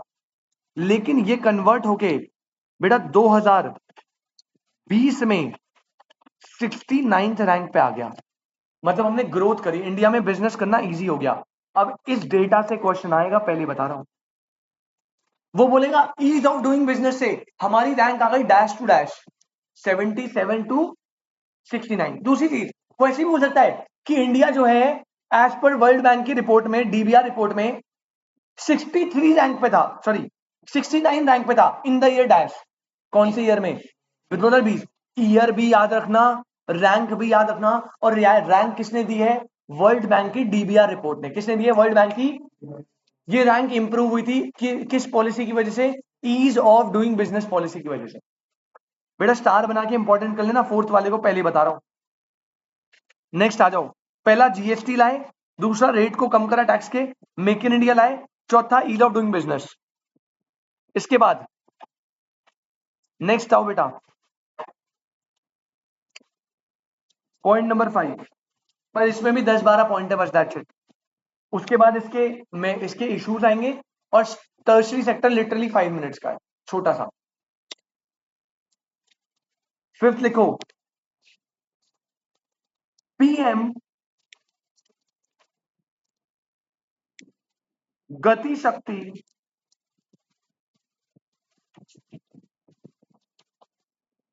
Master plan. पीएम गति शक्ति मास्टर प्लान। बेटा गति शक्ति मास्टर प्लान में क्या था? इन्होंने फोकस करा था इंफ्रास्ट्रक्चर ग्रोथ में, कि भाई अच्छी रोड हो, सारी इंफ्रास्ट्रक्चर फैसिलिटी अच्छी हो। इसकी वजह से बेटा लॉजिस्टिक की कॉस्ट क्या होती है? कम। लॉजिस्टिक्स की कॉस्ट क्या होती है? कम। अगर इंफ्रास्ट्रक्चर अच्छा होगा तो गुड्स को एक जगह से दूसरे जगह ले जाना क्या होगा? सस्ता होगा ना। अब आज से पहले अगर आप दिल्ली से देहरादून जाते थे तो बेटा 9-9 घंटे लगते थे, पूरा मेरठ वेरठ यूपी से घूम के। अब जो है, अब बन गए डायरेक्ट दिल्ली टू देहरादून या हरिद्वार एक्सप्रेस में। सीधा आपको एक पुल चढ़ना है, उसी पूरे पुल में आप चले जा रहे हो, चले जा रहे हो, चला रहे हो, 3-4 घंटे में आप गाड़ी लगा दोगे हरिद्वार में। तो 8-9 घंटे का जो कॉस्ट है टाइम का, फ्यूल का, वो सेव हो रहा है ना। तो यहाँ पे पीएम गति शक्ति मास्टर प्लान है, ये इंफ्रास्ट्रक्चर की ग्रोथ पे काम करता है ताकि ट्रांसपोर्टेशन एंड लॉजिस्टिक कॉस्ट कम हो पाए। हेलो, हाँ जी सर बताइए। नहीं नहीं सर, बोलिए बोलिए। सर ये है 2, 5, सर 10 के अराउंड होंगे। हाँ 10 या 11 बच्चे। बेटा सर ये तो वैसे शक्ल तो इनकी ऐसी है, ये लगता नहीं है इनका मन है पढ़ने का। बेटा अकाउंट्स पढ़ने का मन है आपका? देखो सर पीछे वाले तो सर छूटते ही मना करता है। इको पढ़ने का मन है तुम्हारा? सर मना कर रहे हैं तुम।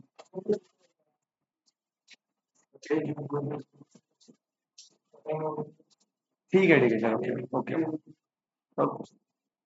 ये छुट्टी, कोई दिक्कत नहीं है, भाई है तुम्हारा, टेंशन मत लो। नहीं नहीं, मैं तो 1:30 बजे, मेरी दूसरी क्लास है भाई। अकाउंट्स क्लास नहीं है आपकी, ठीक है?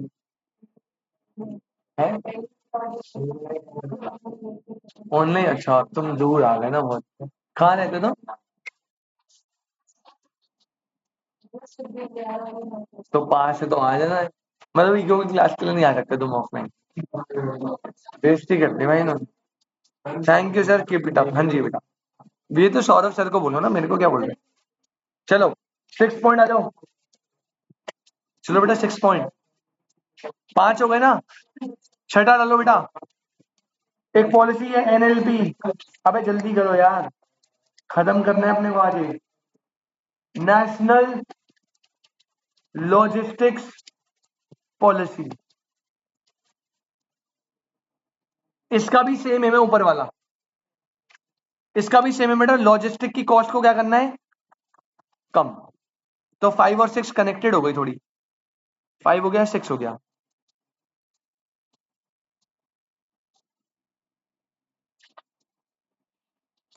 सेवेंथ आता है बेटा PLI स्कीम। देखो भाई पढ़नी सारी है, फुल फॉर्म सारी याद रखनी है, लेकिन जिनको मैं स्पेशली स्टार बना रहा हूं ना, उन पे थोड़ा ज्यादा ध्यान देना है। मैं ये नहीं कह रहा कि ये याद नहीं रखनी, बट क्वेश्चन आज तक ना आरटीपी में है ना एमटी में है, बस एक बार नजर जरूर मार के चलना। एनएलपी क्या है, पीएलआई क्या है। अब पीएलआई स्कीम क्या है बेटा, लिखो ब्रैकेट में, इसकी फुल फॉर्म होती है प्रोडक्शन लिंक्ड इंसेंटिव्स, और ये पॉलिसी प्रमोट करती है आत्मनिर्भर भारत को। बेटा आपको याद है आत्मनिर्भर भारत मोदी जी बोलते हैं कि भैया हमें सेल्फ रिलायंस बनना है, बाहर पे डिपेंडेंट नहीं रहना। तो प्रोडक्शन लिंक्ड इंसेंटिव्स पता है क्या पॉलिसी होती है शुभम? ये पॉलिसी कहती है जो जितनी ज्यादा प्रोडक्शन करेगा ना सरकार उसमें उतना बेनिफिट मिलेगी। प्रोडक्शन लिंक्ड है किससे? इंसेंटिव से। अगर आप गुड्स का ज्यादा प्रोडक्शन कर रहे हो तो हमें बाहर से कम मंगवाने पड़ेंगे, आत्मनिर्भर बनेंगे, आपको वही ज्यादा सब्सिडी मिलेगी, कम टैक्स पे करना। अगर आप प्रोडक्शन कम कर रहे हो तो भाई आपको इंसेंटिव भी क्या मिलेंगे? कम। तो प्रोडक्शन लिंक्ड इंसेंटिव्स, ताकि देश आत्मनिर्भर बन पाए।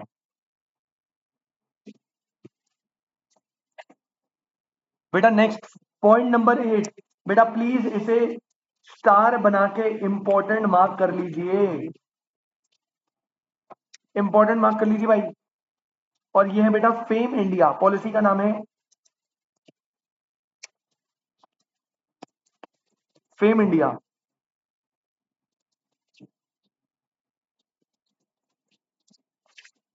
अब फेम इंडिया स्कीम क्या है बेटा, याद रखना, ये है बेटा manufacturing of hybrid and electric vehicles.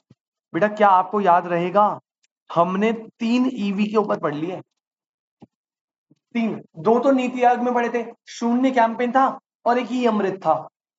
शून्य कैंपेन जो है वो इलेक्ट्रिक व्हीकल पे फोकस करता है, एयर की क्वालिटी इंप्रूव करने पे। ई अमृत जो था वो बस एक वन स्टॉप वो था जो सारी इंफॉर्मेशन देता था इलेक्ट्रिक व्हीकल के। एक थर्ड आ गया fame India, fame India EV की मैन्युफैक्चरिंग के लिए। तीनों याद रखना, तीनों के मोटिव याद रखना। शून्य में हमें एयर क्वालिटी इंप्रूव करनी है बाय इलेक्ट्रिक व्हीकल्स।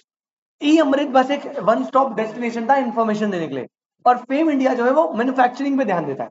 तो आपको ये तीनों इंपॉर्टेंट है। वो ई नाम कुछ और है, वो तो पड़ा उसमें। इससे पहले देखो नीति आयोग में ई अमृत होगा, नीति आयोग के इनिशिएटिव में एक पॉइंट होगा ई अमृत, शून्य कैंपेन के नीचे नहीं है, पक्का? हाँ मिला ना ई अमृत, हाँ। और ये जो था ई नाम, बेटा ई नाम तो वो था जो ट्रेडिंग का मार्केट देता था, एक पैन इंडिया मॉडल था जो ट्रेडिंग मार्केट देता था, तो वो अलग है, ये अलग है। चलो, तो 3 होगा ईवी वाले, तब इंपॉर्टेंट है भाई। नेक्स्ट आइए बेटा, नेक्स्ट देखो पॉइंट नंबर 9, 9 पॉलिसी है उद्यमी भारत। बेटा उद्यमी भारत, यार प्लीज बातें मत करो, मैं रिक्वेस्ट कर रहा हूं आपसे, प्लीज बातें मत करिए। उद्यमी भारत बेटा ये फोकस करता है किस पे? Empowerment of MSMEs. एमएसएमई समझते हो ना, micro small and medium enterprise. तो उद्यमी भारत स्मॉल इंडस्ट्रीज पे फोकस करता है। नेक्स्ट आ जाओ बेटा, पॉइंट नंबर 10, इंपॉर्टेंट मार्क कर लेना, पीएम मित्रा, ये भी पॉलिसी है।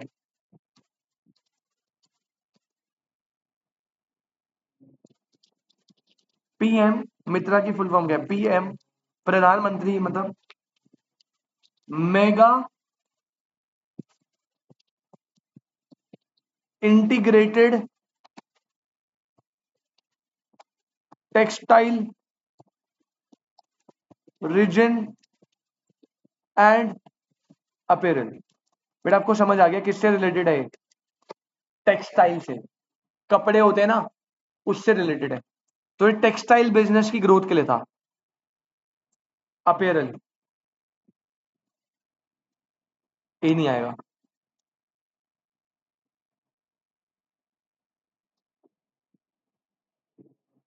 ठीक है, 11th पे आ जाओ बेटा, opening up for global investments. बेटा सरकार ने बाहर से इन्वेस्टमेंट्स के लिए इंडिया को ओपन अप करा। पॉइंट नंबर 12,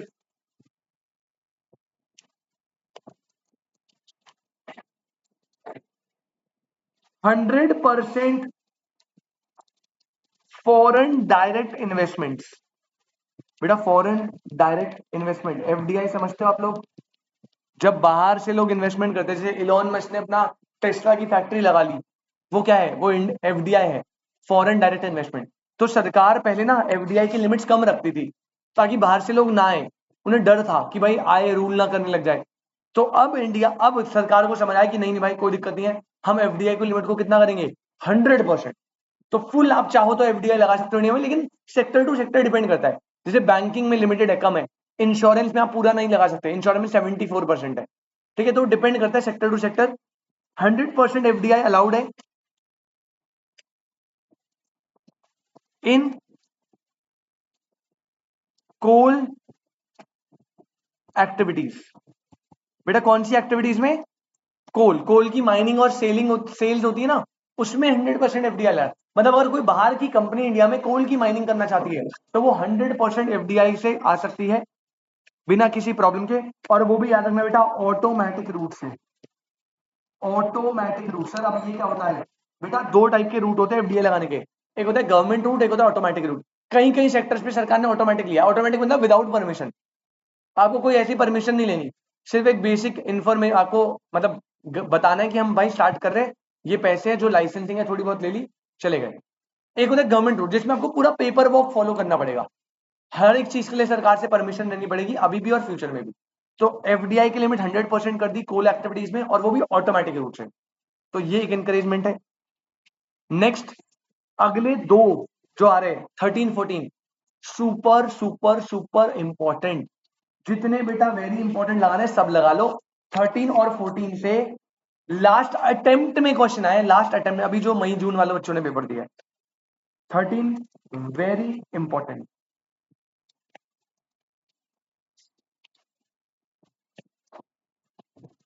मॉड्यूल में भी क्वेश्चन दिया हुआ है इसका, एमटीपी में भी क्वेश्चन दिया हुआ है, और लास्ट ईयर आया भी है अभी वाले अटेम्प्ट में। बेटा याद रखना, मैं आपको ना पहले बता दूं, जैसे मैं बना रहा हूं वैसे बनाना। पहले जो है ना एक फॉर्म वो थी IFIPB। पहले कौन था बेटा? FIPB। फुल फॉर्म लिखो, अभी समझाता हूं क्या होता है। ये है foreign investment promotion board. Foreign investment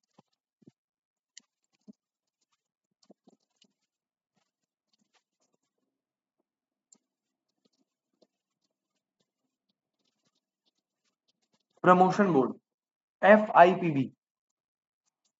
बेटा इसको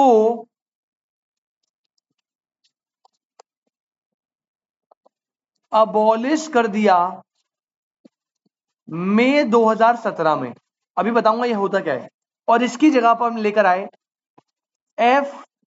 FIFP, या FIFB बोलते हैं, पी लिखो ना लिखो कोई दिक्कत नहीं है। और ये है foreign investment facilitation portal. Foreign investment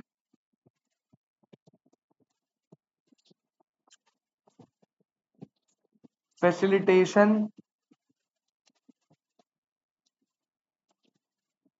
portal. पहली बात याद रखना, पहले कौन सी बॉडी थी? FIPB, foreign investment promotion board. इसको हटा के अब चेंज करके क्या बना दिया? FIFP, foreign investment facilitation portal. तो पहले प्रमोशन बोर्ड था, अब फैसिलिटेशन पोर्टल हो गया। सर ये होता क्या है? बेटा इंडिया में जब भी कोई फॉरेन डायरेक्ट इन्वेस्टमेंट लगती है ना, बाहर से कोई इन्वेस्ट करता है, तो उसे क्या लाइसेंस वाइसेंस नहीं लेने पड़ते, उसे पूरा प्रोसीजर फॉलो करना पड़ता है। तो उसकी गवर्निंग अथॉरिटी होती है FIPB। मतलब किससे लाइसेंस लेगा? FIPB से लाइसेंस लेगा। पूरा प्रोसीजर FIPB जो बताएगी उसे वो करना पड़ेगा, तब उसे फॉरेन डायरेक्ट इन्वेस्टमेंट लगाने का अप्रूवल मिलेगा। तो पहले फॉरेन डायरेक्ट इन्वेस्टमेंट के लाइसेंस लेता था FIPB, उसे बाद में चेंज करके क्या बना दिया FIFE। पेपर में क्वेश्चन कैसा आएगा, पेपर में क्वेश्चन आएगा FIPB का सक्सेसर बॉडी कौन है, FIPB का सक्सेसर बॉडी FIFE, क्या बोलेगा FIFP का प्रीडिसेसर बॉडी कौन है FIPB। याद रखना, सुपर इंपॉर्टेंट है। और इसका काम बता दूं तो अगर इसका काम आपको जानना है तो इसका काम लिख लेना।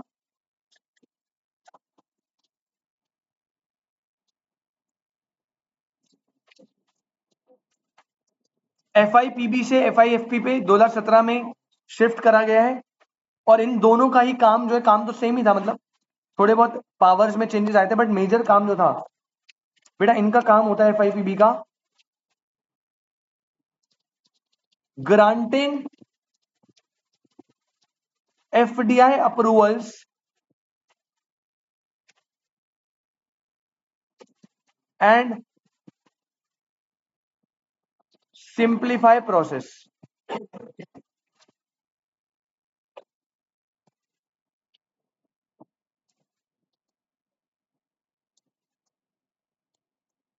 पॉइंट नंबर 14,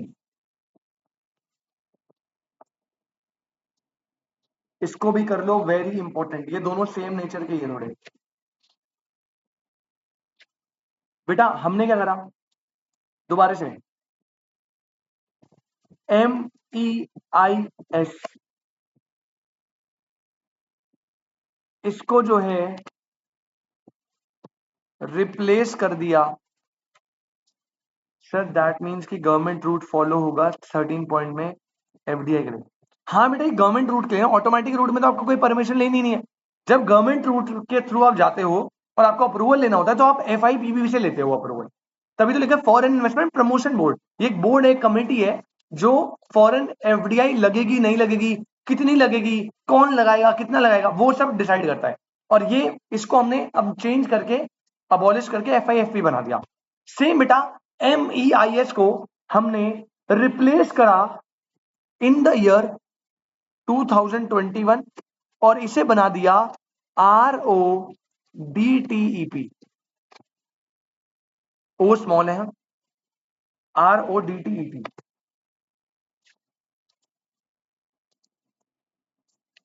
अब आप बोलोगे सर ये क्या है, बेटा ये जो है ना MEIS वो होता है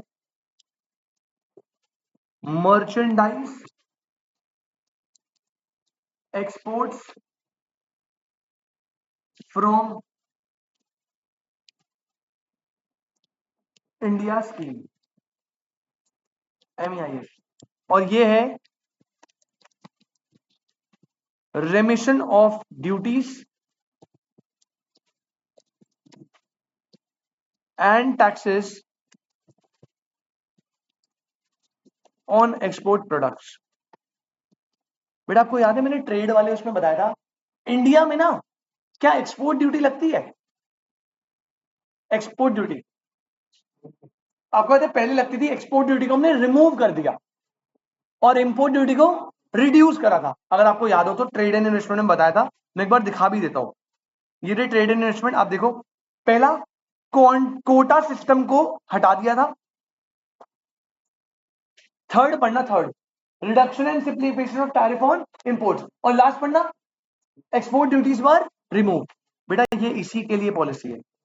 पहले चलता था merchandise export for India scheme, ठीक है, पहले चलता था MEIS। आरती जी MEIS पता है क्या बोलता था कि एक्सपोर्ट जब आप करोगे ना तो आपको हम कम ड्यूटी लगाएंगे, क्या लगाएंगे, कम ड्यूटी। फिर बाद में सरकार ने क्या करा, अबे भैया कम नहीं लगानी नहीं है, तो हमने MEIS को हटाया और क्या लाए, रेमिशन, रेमिशन मतलब हटा देना, end of duties and taxes on export of products. तो MEIS से हमने रिप्लेस करा 2021 में, क्या, RODTEP। सेम क्वेश्चन आएगा, RODTEP का प्रेडिसेसर क्या था या MEIS का सक्सेसर क्या था, क्लियर एकदम, याद रखिएगा। एक आया FIPB, FIFP, MEIS, RODTEP। I hope बेटा this is clear.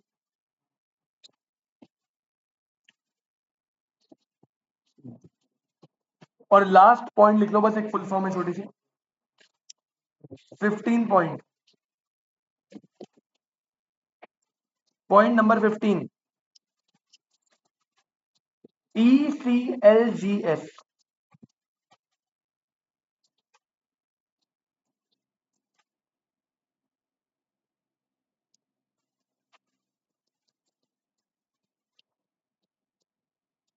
Full form है इमरजेंसी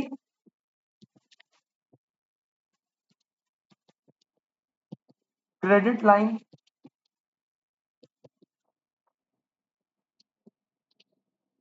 गारंटी स्कीम। इसमें सरकार क्रेडिट यानी लोन देने की गारंटी देती है इंडस्ट्रीज को,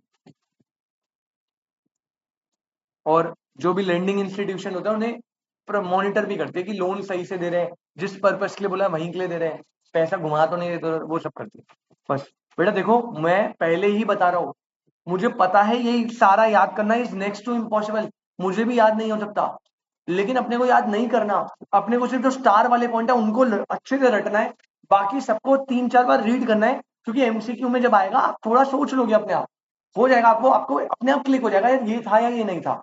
ठीक है भाई, देखो मैं इस चैप्टर को ना 2 से 3 क्लास में खत्म कर सकता था अगर मैं बुक खोल के रीडिंग करवाने चालू करता, लेकिन मैंने इसमें 5 क्लास, मतलब एक एक दिन में हमने 2-2 लिया है, तो 5 क्लास इन्वेस्ट करी है, और आप देख लो एक एक चीज हमने हैंड रिटन करी है। आप कहीं भी देख लेना, किसी कोई भी टीचर ना इस चैप्टर को कभी हैंड रिटन से नहीं कराता, ऐसे चैप्टर रीडिंग से होते हैं भाई, डंके की चोट बोलो कहीं भी दिखा देना किसी ने हैंड रिटन नोट बना के कराए हो।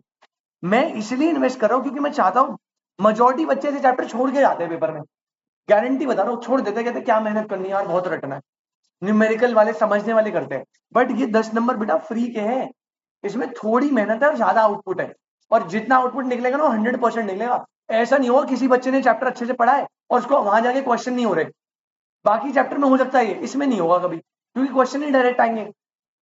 तो प्लीज आप इसमें टाइम इन्वेस्ट करना, बिल्कुल करना, कम टाइम में ज्यादा मार्क देगा आपको ये। बाकी मैं रिवीजन के टाइम पे बताऊंगा आपको स्ट्रैटेजी कौन कौन से चैप्टर किस ऑर्डर में करने, ठीक है। तो अभी के लिए तो आप इतना रखो, ये क्लियर है बेटा, ठीक है, अच्छे से देखना, बस नोट्स आप साथ साथ बनाना ताकि आपको अगली बार बुक ना देखनी पड़े, सिर्फ नोट्स पढ़ने अपने को। तो ये आपका पूरा क्या हो गया, सेकेंडरी सेक्टर होता है डन। क्या बेटा सेकेंडरी सेक्टर में कोई दिक्कत किसी को, सेकेंडरी सेक्टर क्लियर है ना। अच्छा, इसमें सेकेंडरी सेक्टर में छोटी सी हेडिंग बच गई है, अगर आप देखो, अभी तो हमने सारे इनिशिएटिव करे, अब यार इश्यूज भी तो आएंगे ना, प्राइमरी में देखा ना हमने इनिशिएटिव के बाद इश्यूज भी करे थे, ऑल दो इश्यूज इतने ज्यादा है नहीं, इसके छोटे से ही है, 5-6 ही है। चलो इसी के बाद नेक्स्ट पॉइंट डालना, कितने पॉइंट हो गए थे हमारे, 3 2 5, 6 पॉइंट डालो, चैलेंजेस ऑफ इंडस्ट्रियल सेक्टर।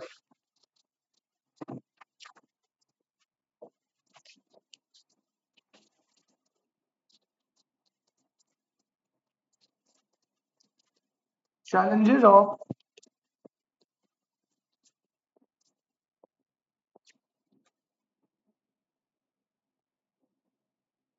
धन्यवाद समाज भाई,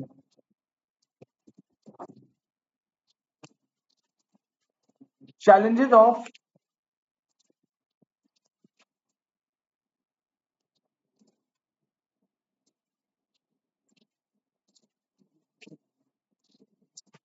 भाई यार क्या,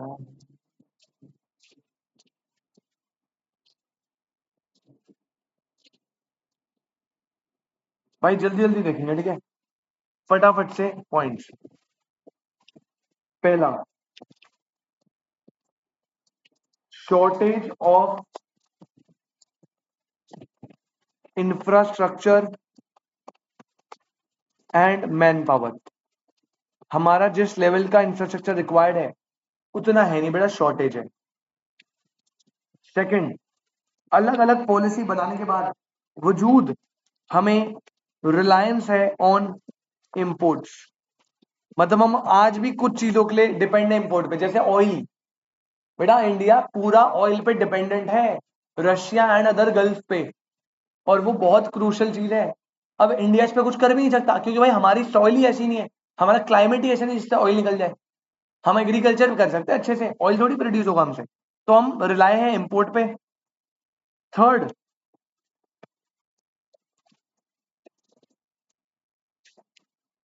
जो MSME है, micro small and medium enterprise, इन पे क्या है बेटा, लेस फेवरेबल, किस चीज के लेके, क्रेडिट अवेलेबिलिटी। क्या कोई बैंक किसी स्मॉल इंडस्ट्री को लोन देना पसंद करेगा? क्रेडिट अवेलेबिलिटी कम होगी ना उनको, क्योंकि उन्हें पता है यार इनकी रीपेइंग कैपेसिटी क्या है, कम, रीपे कर पाए ना कर पाए, पैसा डूब जाए। तो स्मॉल इंडस्ट्री जिन्हें लोन की सबसे ज्यादा रिक्वायरमेंट है, उनके पास लोन की अवेलेबिलिटी नहीं होती। और बड़े बड़े लोगों को, विजय माल्या जैसे लोगों को भर भर के लोन मिल रहे हैं और वो भाग रहे हैं फिर हमारी कंट्री से। फोर्थ लिखो बेटा, इंडस्ट्रियल सेक्टर में और क्या प्रॉब्लम है इंडिया के, हैवी लॉसेस, कई जगह पे इनएफिशिएंसीज है,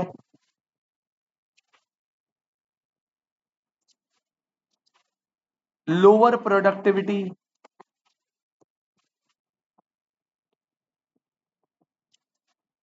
एक्सेट्रा।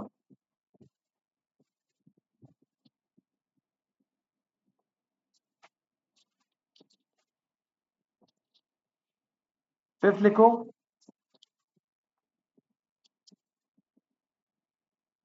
अनसर्टेनिटीज,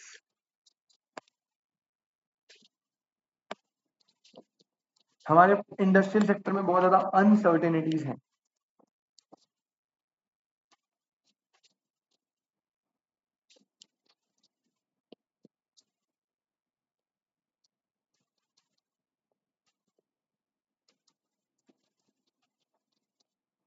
सिक्स पॉइंट लिखना, इन्फ्लेशन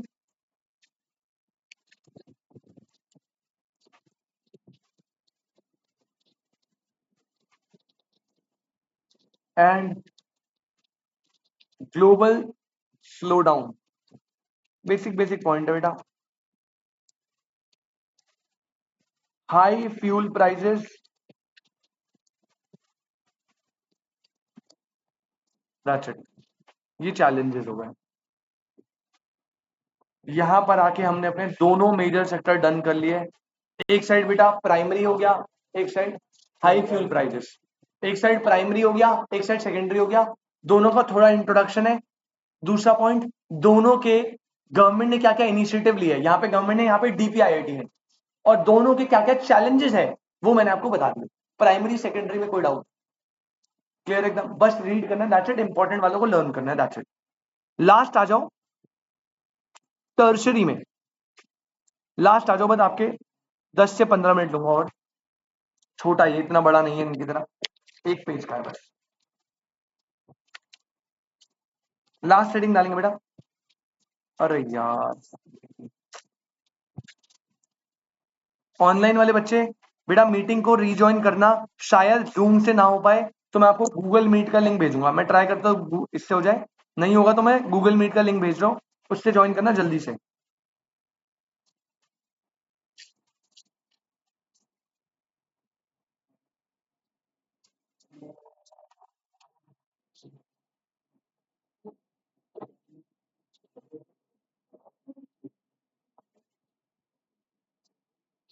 शांत एकदम,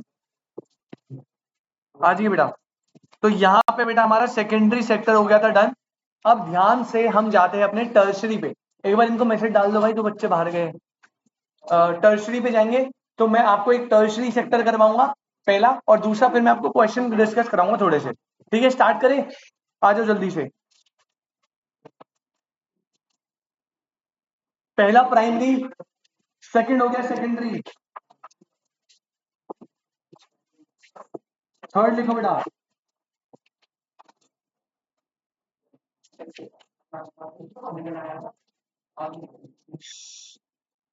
टर्शरी और सर्विस सेक्टर।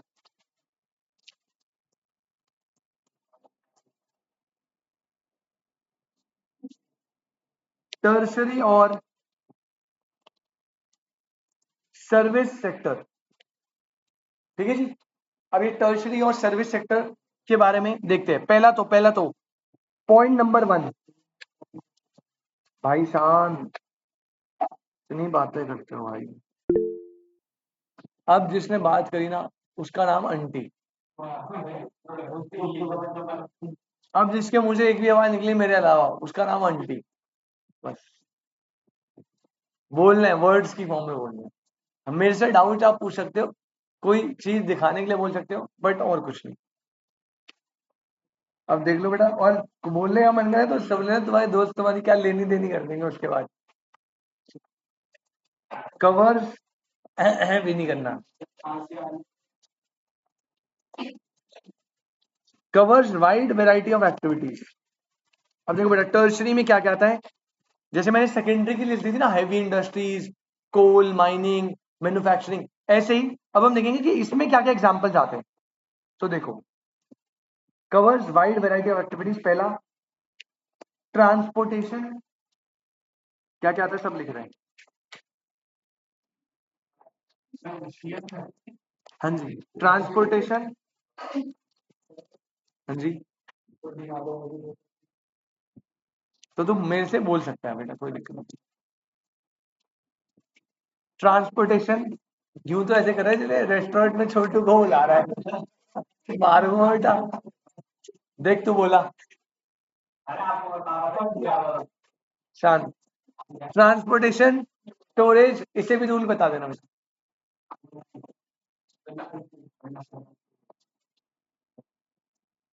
बस स्टार्ट हो गया game. Wholesale and retail trade,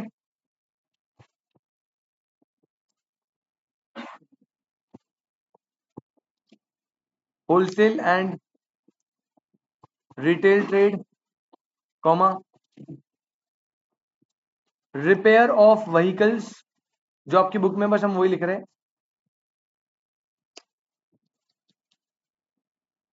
accommodation and food services, hotel वगैरह की बात करें बेटा, information and communication vehicles, information and communication, comma, financial and insurance activities, comma, real estate services, comma, सारी देखनी पड़ेगी भाई क्योंकि ऑड वन आउट आ जाए। Information and communication, financial and insurance activities, real estate services, professional, scientific and technical activities. तो जब CA बनने के बाद प्रोवाइड करोगे तो प्रोफेशनल सर्विस है, वो भी टर्शरी में आएगा, comma, administrative and support services,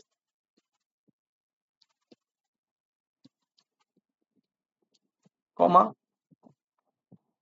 education, health, art, entertainment,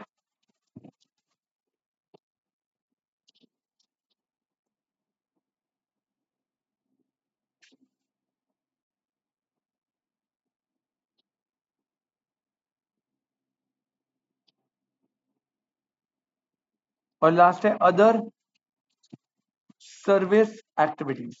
तो आर्ट एंड एंटरटेनमेंट, ये सारी बेटा आपकी टर्शरी सेक्टर की सर्विसेज है। जैसे हमने सेकेंडरी में ले दिया था ना, तो सेकेंडरी और टर्शरी की लिस्ट को याद रखना, ये सेकेंडरी थी, वो टर्शरी थी। ऑड वन आउट का क्वेश्चन आ सकता है, क्या which of the following is not a service sector, which of the following not a primary sector, which of the following not a secondary sector. तो सारे अच्छे से याद रखना। तो सर्विस की पहले तो लिस्ट बना ली हमने, ये पॉइंट नंबर 1 है।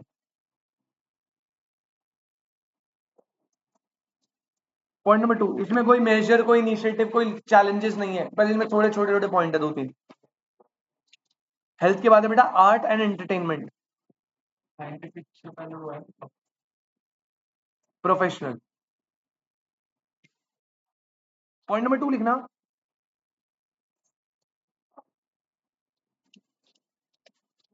सर्विस सेक्टर या tertiary sector refers to the industry producing. यार एक बात बताओ, अगर आपको पेपर में इंडस्ट्री प्रोड्यूसिंग दिख गया तो तुम बताओ तुम सेकेंडरी लिखोगे या tertiary? Industry producing, industry producing secondary है टर्शरी है? सेकेंडरी है। क्या ये सेकेंडरी? इंडस्ट्री तो प्रोडक्शन तो सारा सेकेंडरी में आता है, तो जरा यहां क्यों लिखा हुआ है? आगे वर्ड सुनो, इंडस्ट्री प्रोड्यूसिंग इनटेंजिबल गुड्स। बेटा अगर इंडस्ट्री प्रोड्यूसिंग गुड्स लिखा है, सुन लो ध्यान से, अगर लिखा है इंडस्ट्री प्रोड्यूसिंग गुड्स, आरती अगर इतना लिखा है इंडस्ट्री प्रोड्यूसिंग गुड्स, बेटा ये सेकेंडरी है। ये क्या है अभी? ये सेकेंडरी है। लेकिन यहां पे आप वर्ड देखो, वर्ड है गुड्स नहीं, इनटेंजिबल गुड्स। क्या है बेटा? इनटेंजिबल गुड्स का मतलब यहां पर होता है that is services. Tangible goods तो गुड्स होते हैं, इनटेंजिबल गुड्स को क्या बोलते हैं? सर्विसेज। तो अब लैंग्वेज देख रहा है कुलदीप, लैंग्वेज समझ। अगर बोल रहा है इंडस्ट्री प्रोड्यूसिंग गुड्स तो वो इंडस्ट्री है सेकेंडरी। अगर बोला इंडस्ट्री प्रोड्यूसिंग इनटेंजिबल गुड्स तो वो क्या किसकी बात कर रहा है? तो ऐसे बोलेगा dash sector is a sector which is industry producing intangible goods, tertiary. और नॉर्मल गुड्स की बात करें, नॉर्मल टेंजिबल वाले, तो सेकेंडरी। ठीक है। पॉइंट नंबर 3 देखो बेटा,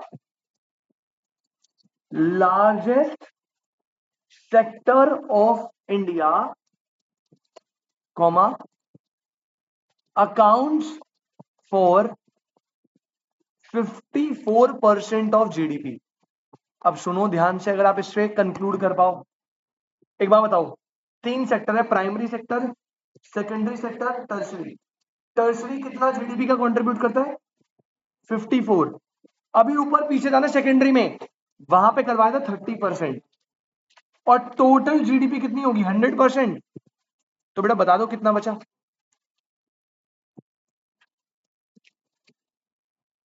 कोई दिक्कत? पक्का? एक ना प्राइमरी में 47% भी था, वो जीडीपी नहीं था, वो तो पॉपुलेशन कितना एग्रीकल्चर पे डिपेंड है, 47%। तो जीडीपी के हिसाब से बेटा ये प्रपोर्शन है, प्राइमरी सेक्टर जीडीपी में 16% देता है, सेकेंडरी 30% और लार्जेस्ट कॉन्ट्रीब्यूशन इंडिया की जीडीपी में किसका है? टर्शरी। जीडीपी का कॉन्ट्रीब्यूशन लार्जेस्ट टर्शरी का है। इंप्लॉयमेंट कॉन्ट्रीब्यूशन किसका है लार्जेस्ट? एग्रीकल्चर। कितना? 47। तो डेटा में कंफ्यूज मत होना।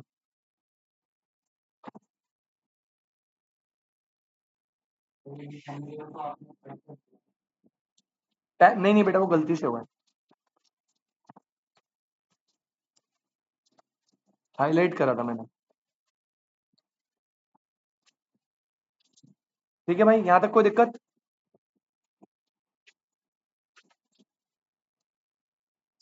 और तुम्हें पता है इंडिया टर्शरी के मामले में जितनी भी प्रोफेशनल सर्विस है, बीटेक, डॉक्टर्स, सीए, अकाउंटिंग, ये सबसे ज्यादा टर्शरी सेक्टर जो है इंडिया इसमें ग्रो करता है। और अपना तो करते ही बाहर भी जाता है हमारा सर्विसेज। अगर कितने सारे बीटेक इंजीनियर्स डॉक्टर्स है इंडिया के बाहर जाते हैं सर्विस देने। तो ये वाला काम इंडिया में बहुत बढ़िया होता है। Last second third last point लिख लेना। इंडिया जो है बेटा वो आता है टॉप 10 में, टॉप 10 डब्ल्यूटीओ मेंबर। डब्ल्यूटीओ पता है ना? World trade organisation. तो इंडिया जो है वो टॉप 10 डब्ल्यूटीओ मेंबर है इन सर्विस एक्सपोर्ट। इंडिया में सबसे ज्यादा एक्सपोर्ट किसका होता है बेटा? क्योंकि इंडिया में स्किल्ड लेबर मिलती है चीप प्राइसेस पे। तो इंडिया सबसे बड़ा एक्सपोर्टर है, टॉप 10 मतलब मेंबर में आता है डब्ल्यूटीओ में। टोटल कंट्री 164 है, तो 164 में से टॉप 10 में आता है सर्विस एक्सपोर्ट में, service export and import.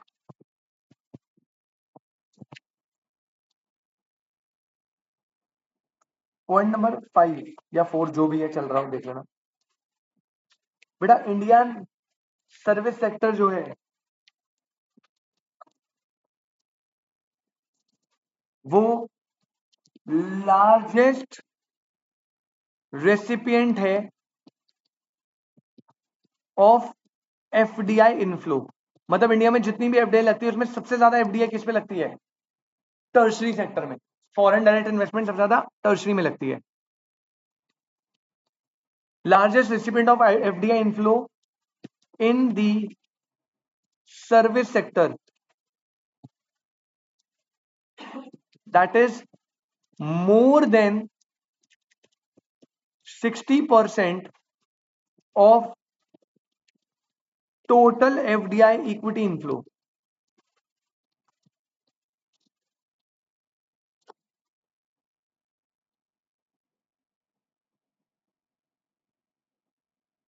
Point number 6, 2021-22 में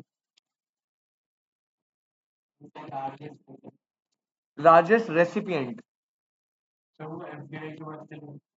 इक्विटी इन्फ्लोज 2021-22 में India received the highest ever FDI inflow. तो 21-22 में सबसे बड़ा एफडीआई इनफ्लो सर्विस सेक्टर में लगा है।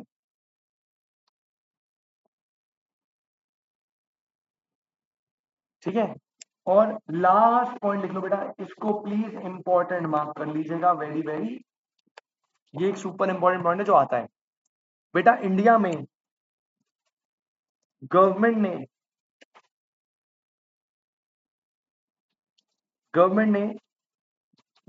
परमिटेड, ऐसे लिखना जैसे लिख रहा हूं, 100% एफडीआई,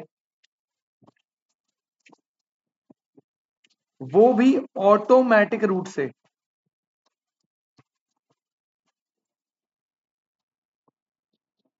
विदाउट गवर्नमेंट परमिशन, इन दी टेलीकम्युनिकेशन सर्विस।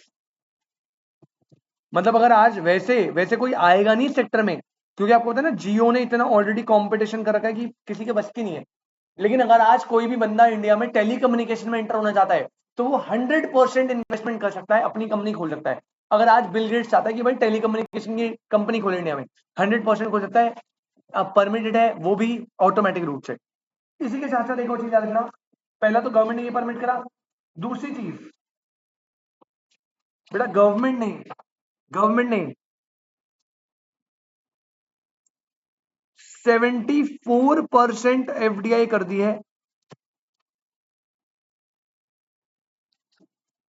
74% परमिट कर दिया एफडीआई इंश्योरेंस कंपनीज की। याद रखना 74 से ज्यादा नहीं, मतलब अगर किसी बाहर की इंश्योरेंस कंपनी को इंडिया में अपनी कंपनी खोलनी है तो बेटा वो 74% स्टेक ही ले सकती है। बाकी जो रिमेनिंग 26 है वो या तो उसे गवर्नमेंट या किसी इंडियन प्राइवेट कंपनी के साथ कोलैब करना पड़ेगा, क्योंकि इंश्योरेंस जो है ना वो थोड़ा क्रिटिकल सेक्टर है, उसमें पब्लिक का पैसा इन्वॉल्व होता है, तो सरकार ना फुल कंट्रोल नहीं देना चाहती किसी को। तो सरकार कहती है प्राइवेट या हमारे साथ कोलैब करो ताकि हमें भी इंटरनल मैटर पता चले कि क्या चल रहा है।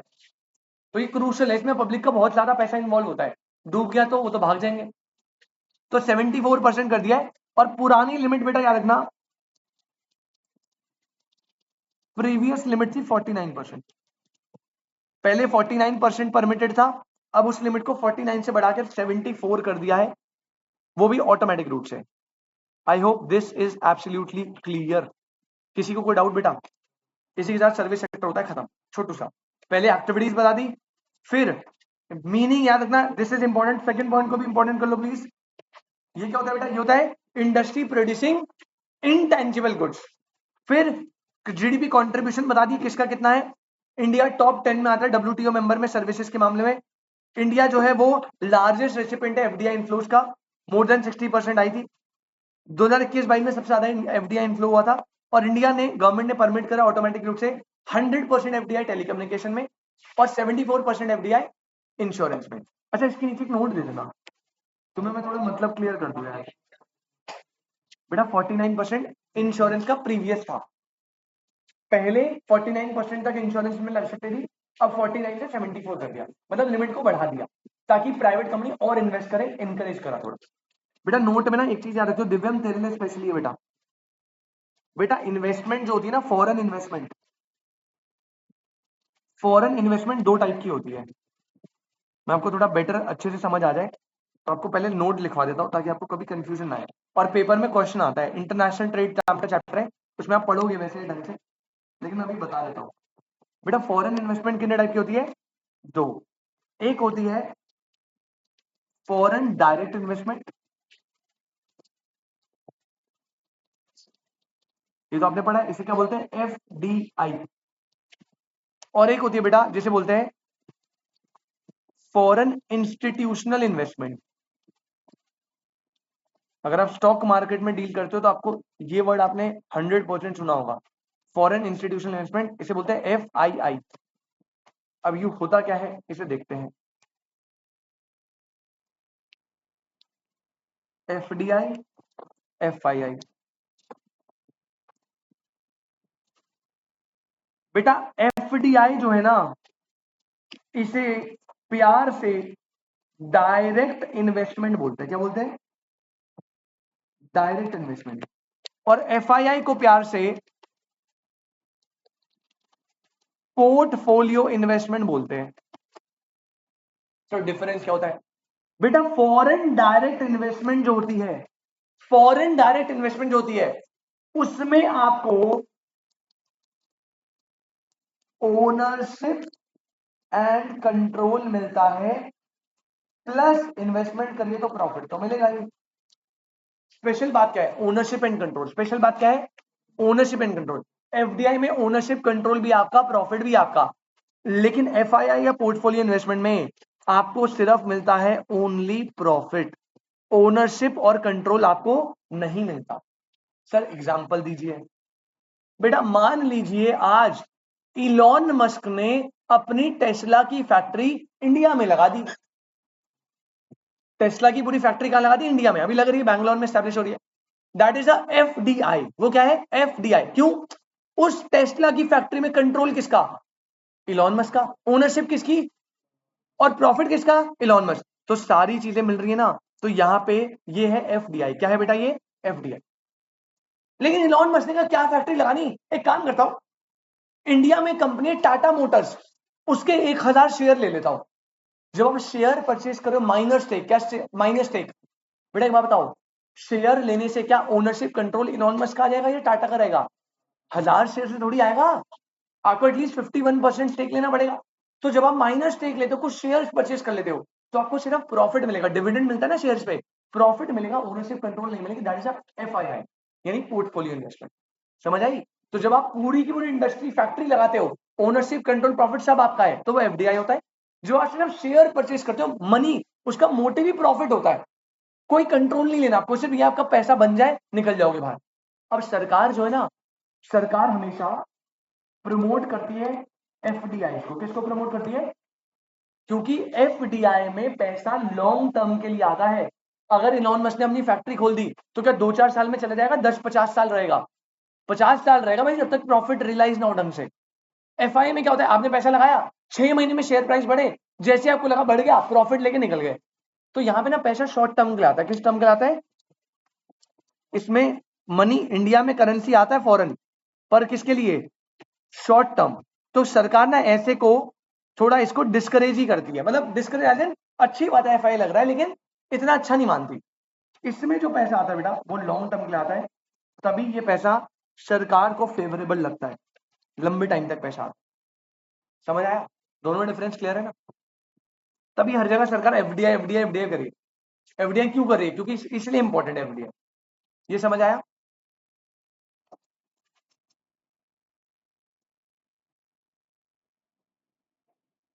बेटा ये समझ आया आपको?